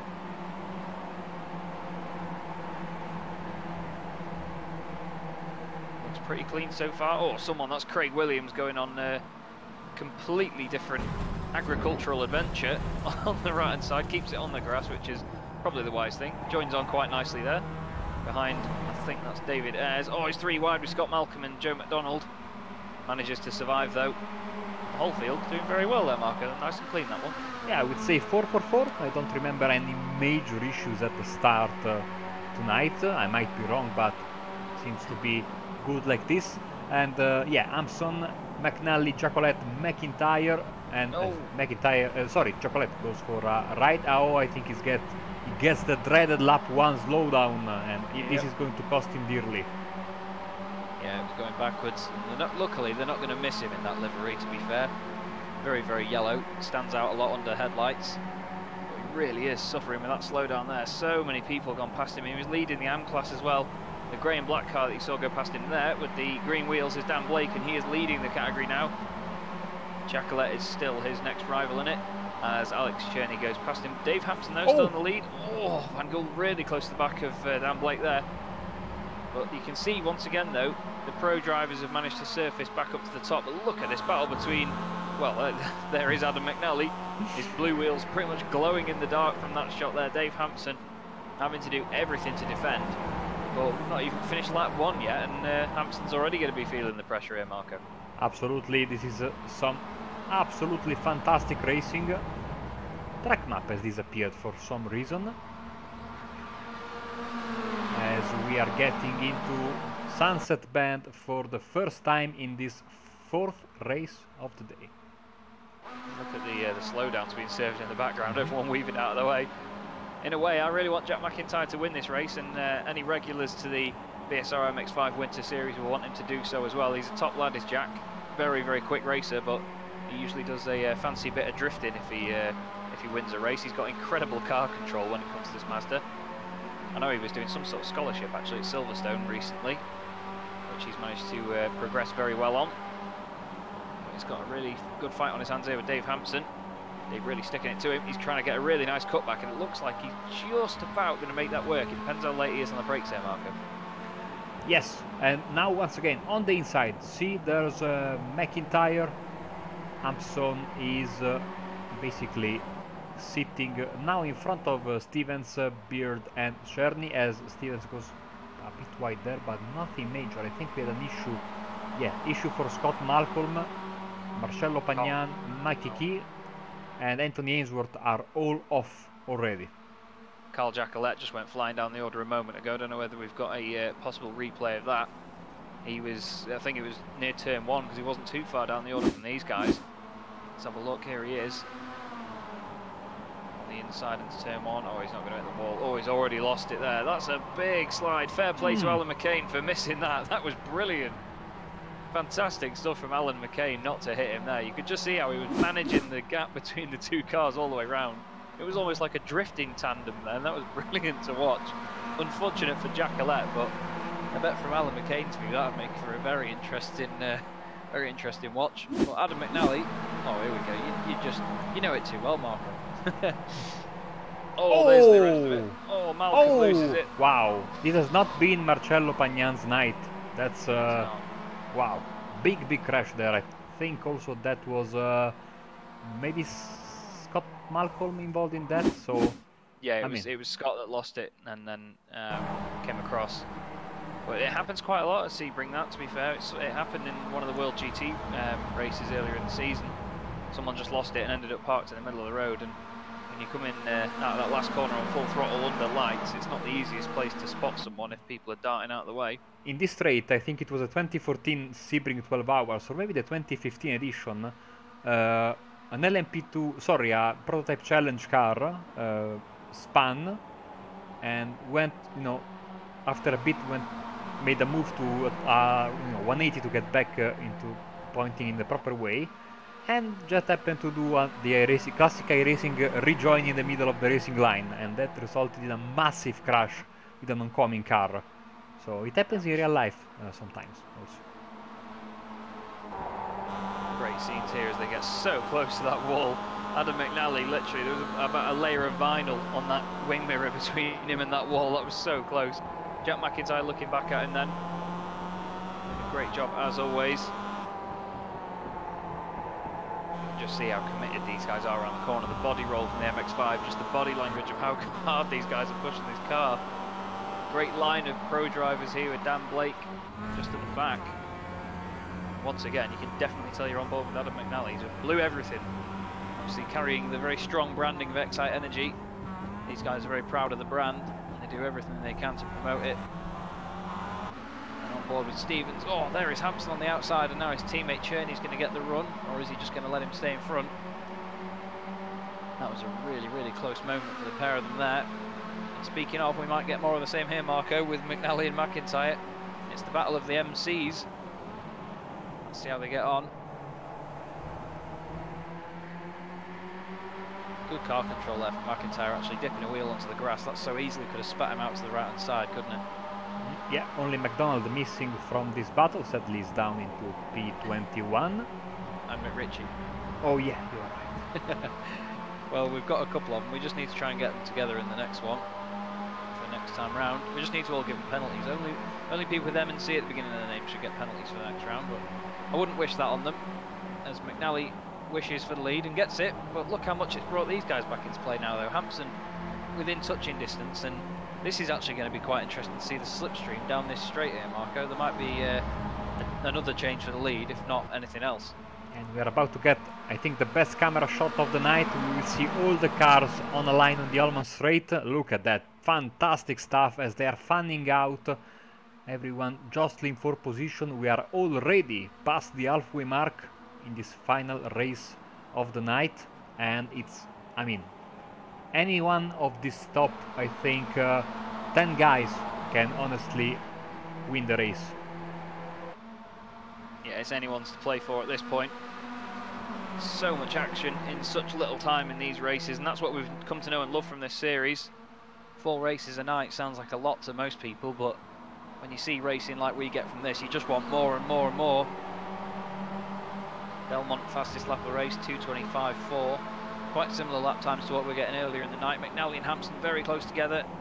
Hampson doing a good job not to dip any wheels onto the grass, but this is going to help McIntyre here. He's going to want these boys to battle behind him just so he can make a break for it. McNally really carrying a lot of speed through there. Runs a little bit wide, bit out of shape on the exit, and that's going to hurt him.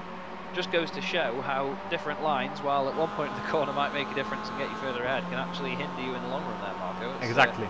Yeah. A nice example of it, wasn't it? Another 888 has got a decent run, but I think he won't go for the move, but he has to look behind him because Kip Stevens, as you can see, oh, look at now that the train is absolutely huge now.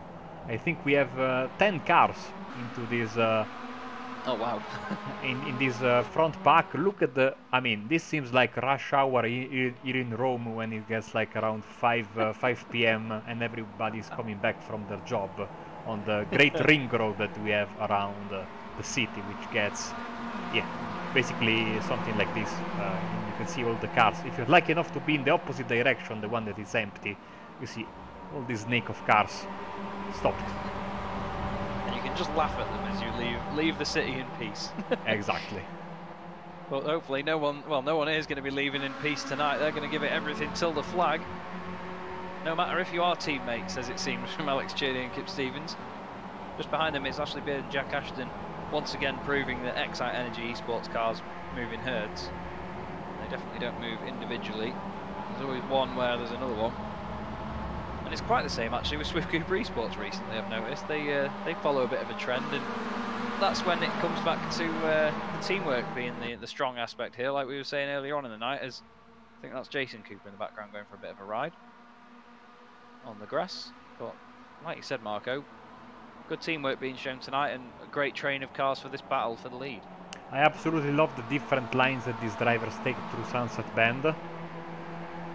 As, oh, what was that? I think Ashley Beard went, oh, there's a guy spinning around. It is Ashley Beard. Yes, I saw him go wide and then he went on 2 wheels, which is not good, I'd say, and then he bounced back on the track on the tire barrier. Dan Blake avoided him. I think that was Peter Van Gool once again having not the best of luck tonight, and but I think he got away with just some minor scratches to that car. But seriously, not his night, as now he goes a little bit on the grass, or on the gravel I should say, and so one of the potential race winner is out of contention.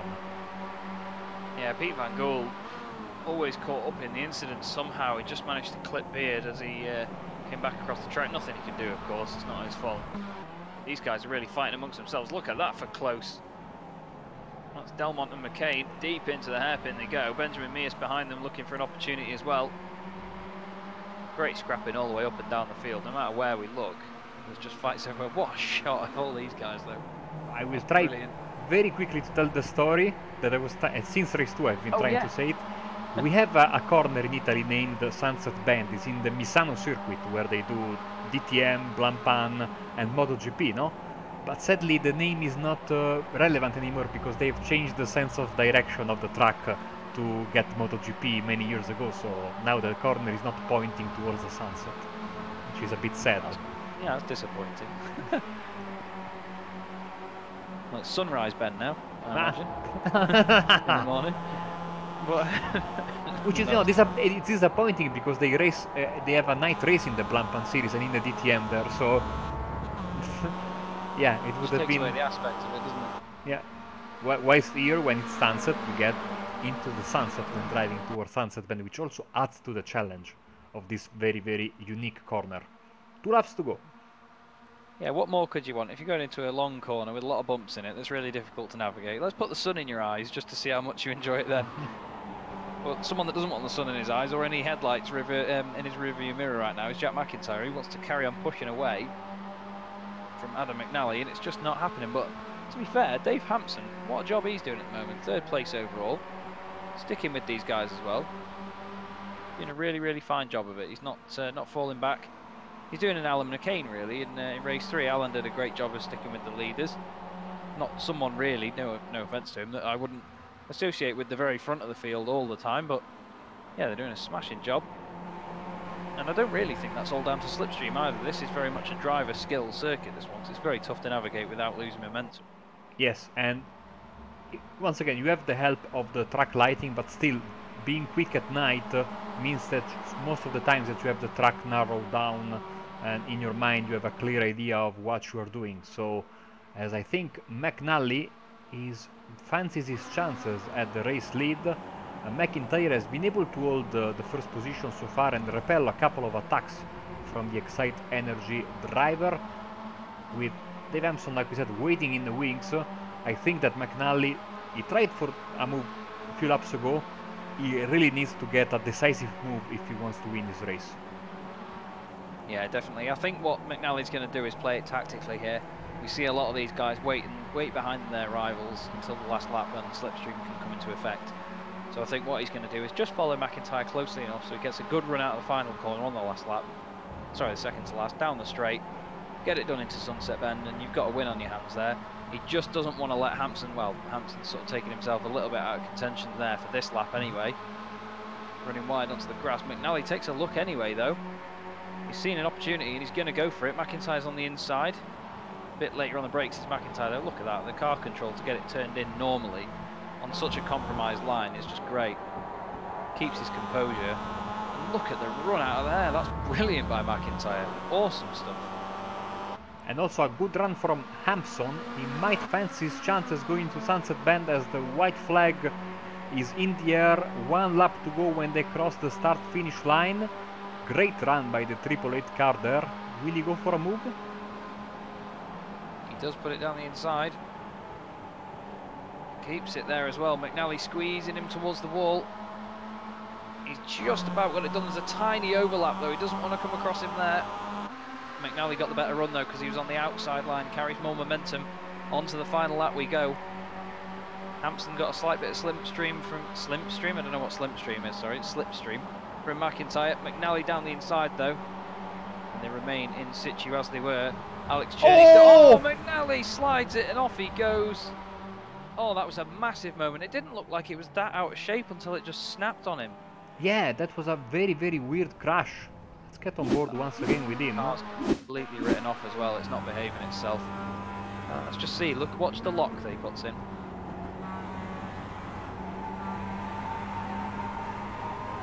Oh, he got a pendulum effect there. He was sliding a bit. He overcorrected, which is a harsh term because he didn't even did such a dramatic correction there, but still, the moment the car snapped, it was all over.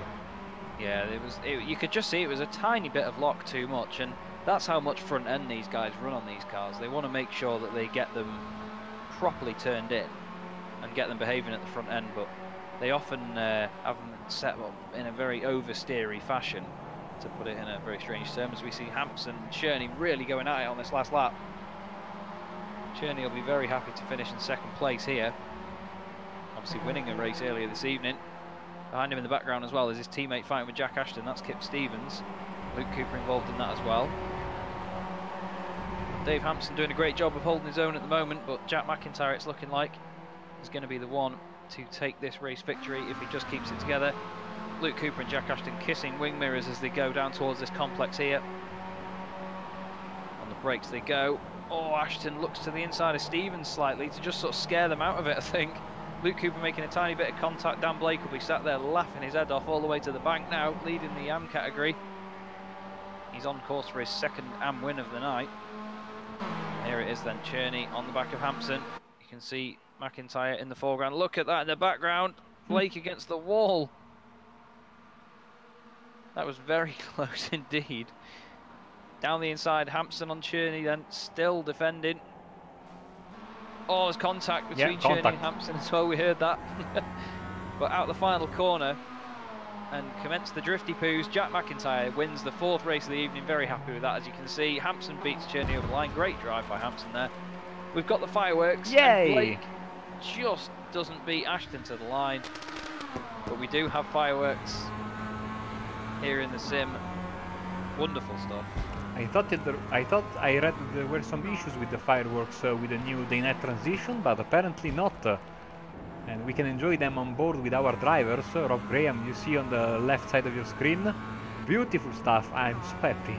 I thought we were not going to get them. It made me jump a little bit, I'm not going to lie. I thought someone had broken an engine or something. They're just getting a lot of backfire, but we might see him here. There you go, beautiful. Out the final corner they go, fireworks ablaze. Joe McDonald and Jeroen Ursum there, crossing the line. But what a great race to round out the night, Marco. There you go, wonderful. Wow. Awesome night as always from these boys. Yeah, that's the the shot I wanted to get from the pit lane as we enjoy the fireworks, and it has been a fireworks-worthy night of racing.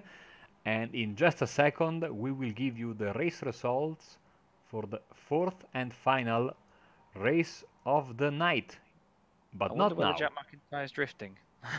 He's probably still out there drifting somehow, or somewhere. There's probably some rear tyres being shredded. Here he is. We'll see whether he is doing his usual antics or not. He always provides good entertainment. Afterwards, he's going to flick it in, isn't he? Yep, there he goes. Oh, in slow-mo as well. Beautiful. Beautiful stuff. Lit up there by the very kind Alex Cherney, providing some backlighting for him. You can see his arms soaring at the wheel. Oh. Oh. Cherney turns the lights off, turns it back on, off again. Yeah, Jack really deserved that win, though. He's a very, very quick driver in the MX5, as I said earlier. He's always consistent, and he's done a great job tonight to get that win. He started off quite far down the order. I think he got a exclusion from qualifying as a penalty. So a good way for him to finish up the night, and great for us to watch as well, Marco. It's nice to always see some of the regulars back on top. Yes, as now we have the race results for you. Race 4, here we go.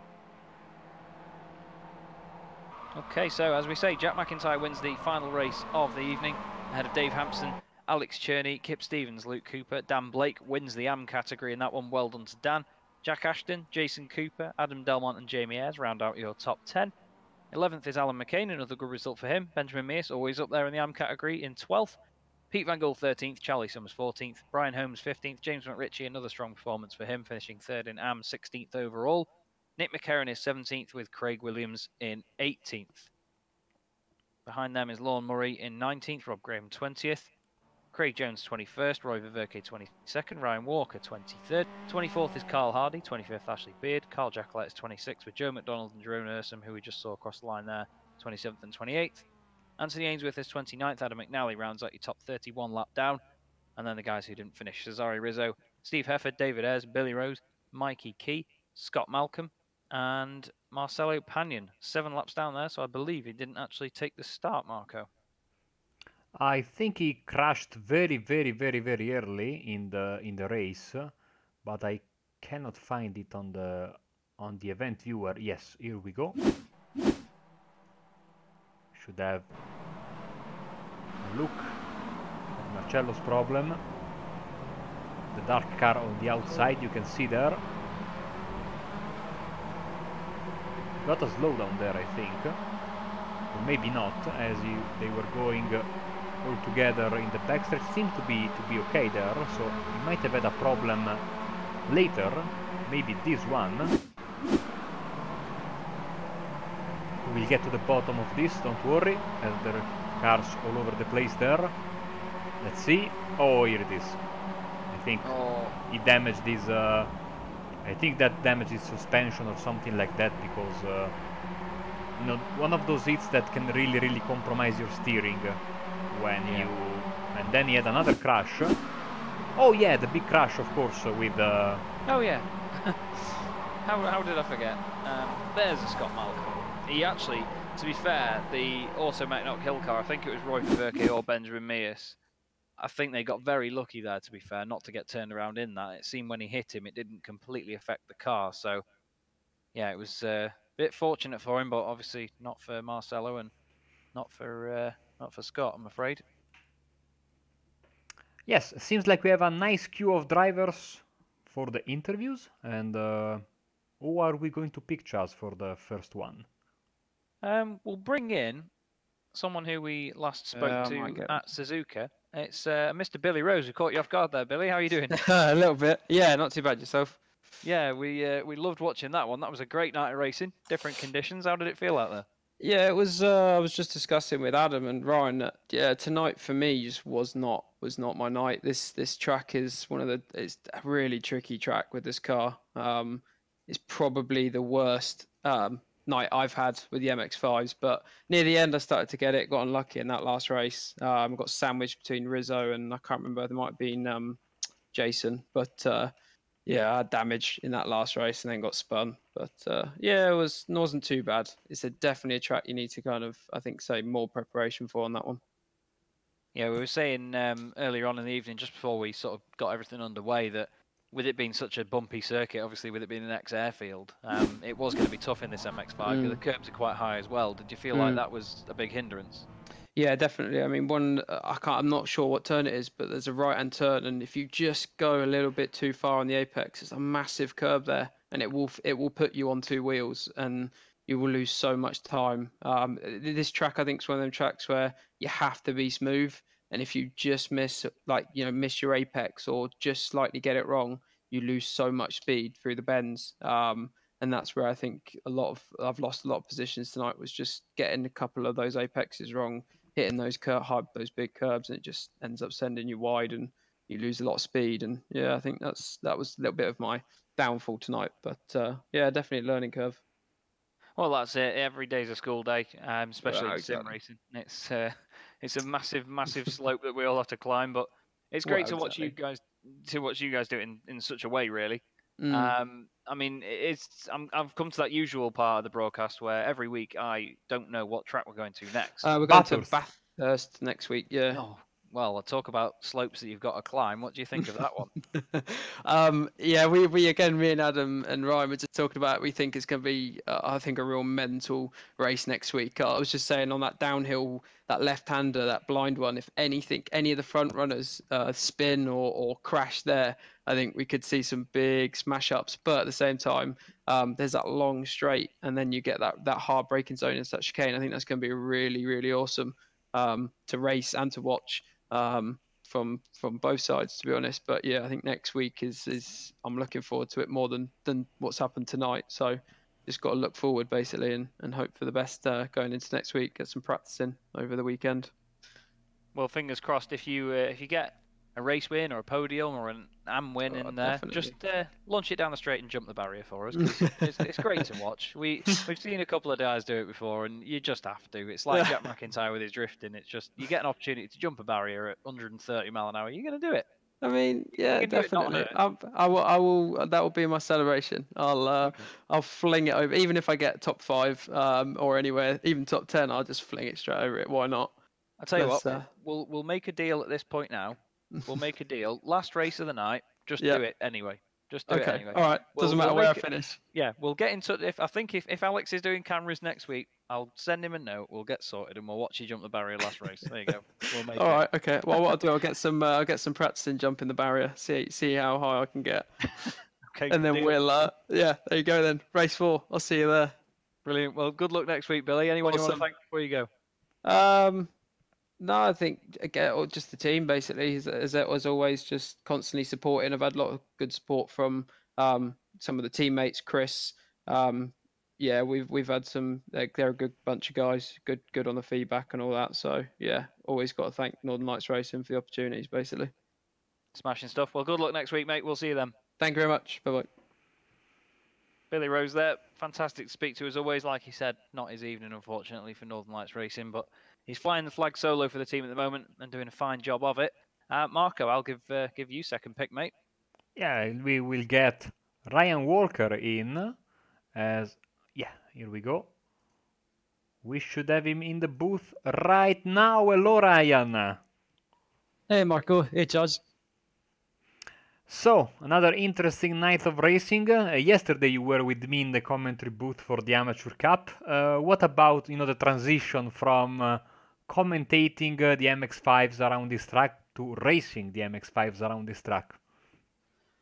Yeah, I have to say, it was actually, I was expecting it to be really difficult to race the MX-5 around here just because the car's so light and Sebring, as we know, it's really bumpy. But I actually found that the MX-5 around Sebring, especially around the full out, actually to be really, really great fun. It was, and we saw yesterday some close battles. Tonight, some amazing battles, and you had the added difficulty of two races in the night. How did you approach those two races with the artificial lighting on? With the race 3 and race 4 being in the dark, I decided to use or try and use the sensible approach and just try and finish both races. Unfortunately, race 3 didn't go according to plan on lap 1.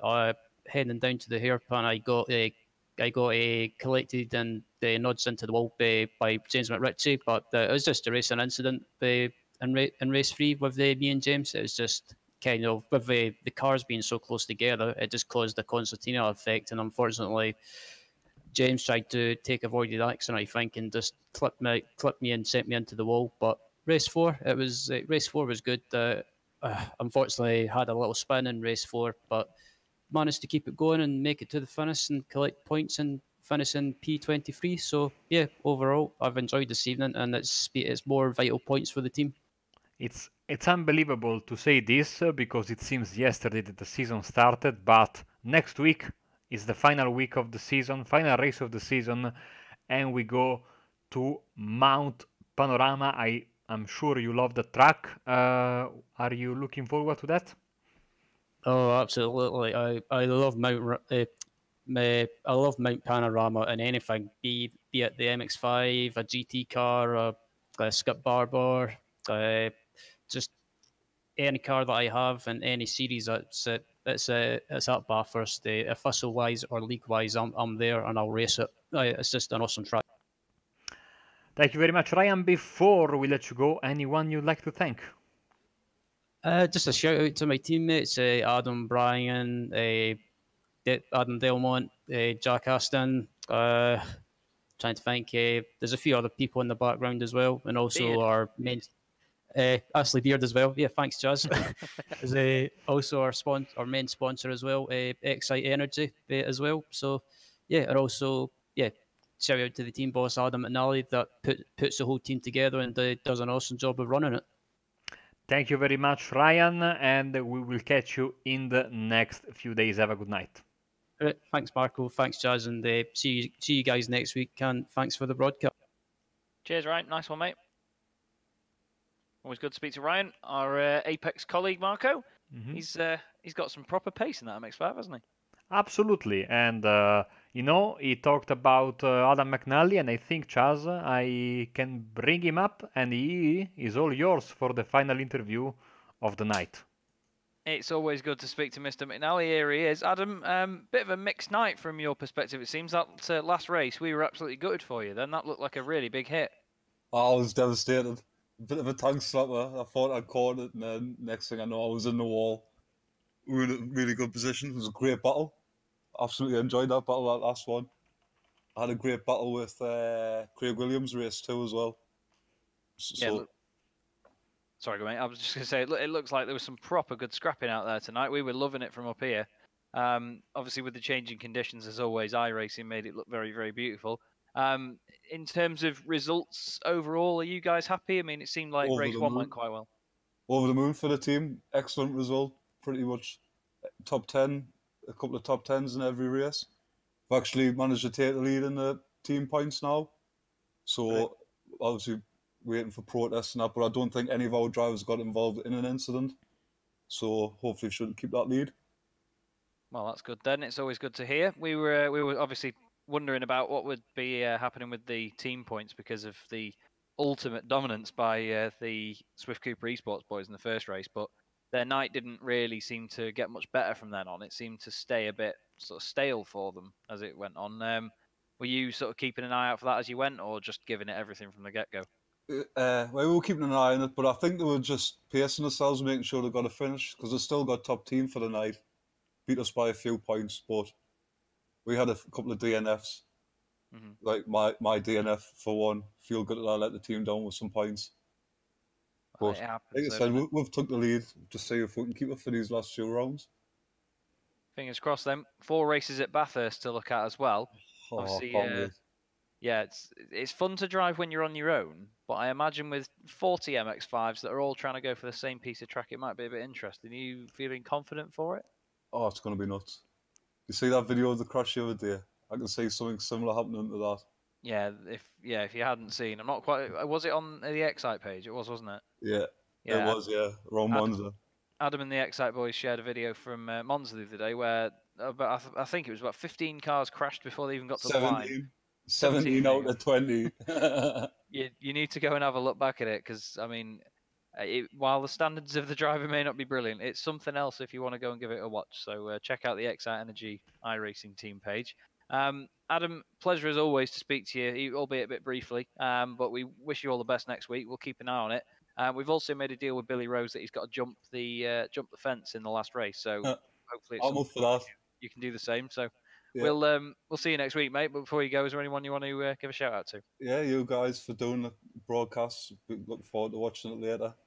Excite Energy, obviously, for sponsoring us. They've got a new clothing range coming out in about 5 weeks. And hopefully we'll be getting some sim clothing made as well. Premature Baby Foundation, Motorsport Days Live, and Racing Mentor. And obviously everyone who does all the hard work behind the scenes of the league. Cracking stuff. Well, good to speak to you as always, mate. And we'll hopefully speak to you again after Bathurst when you've got at least a win or two for the team. I hope so. Favourite track. Fingers crossed, mate. See you next week. Right, thank you. And with that, as we always have a good chat with Mr. Ann McNally, he's very enthusiastic about what he does. It's always good to chat to him, isn't it?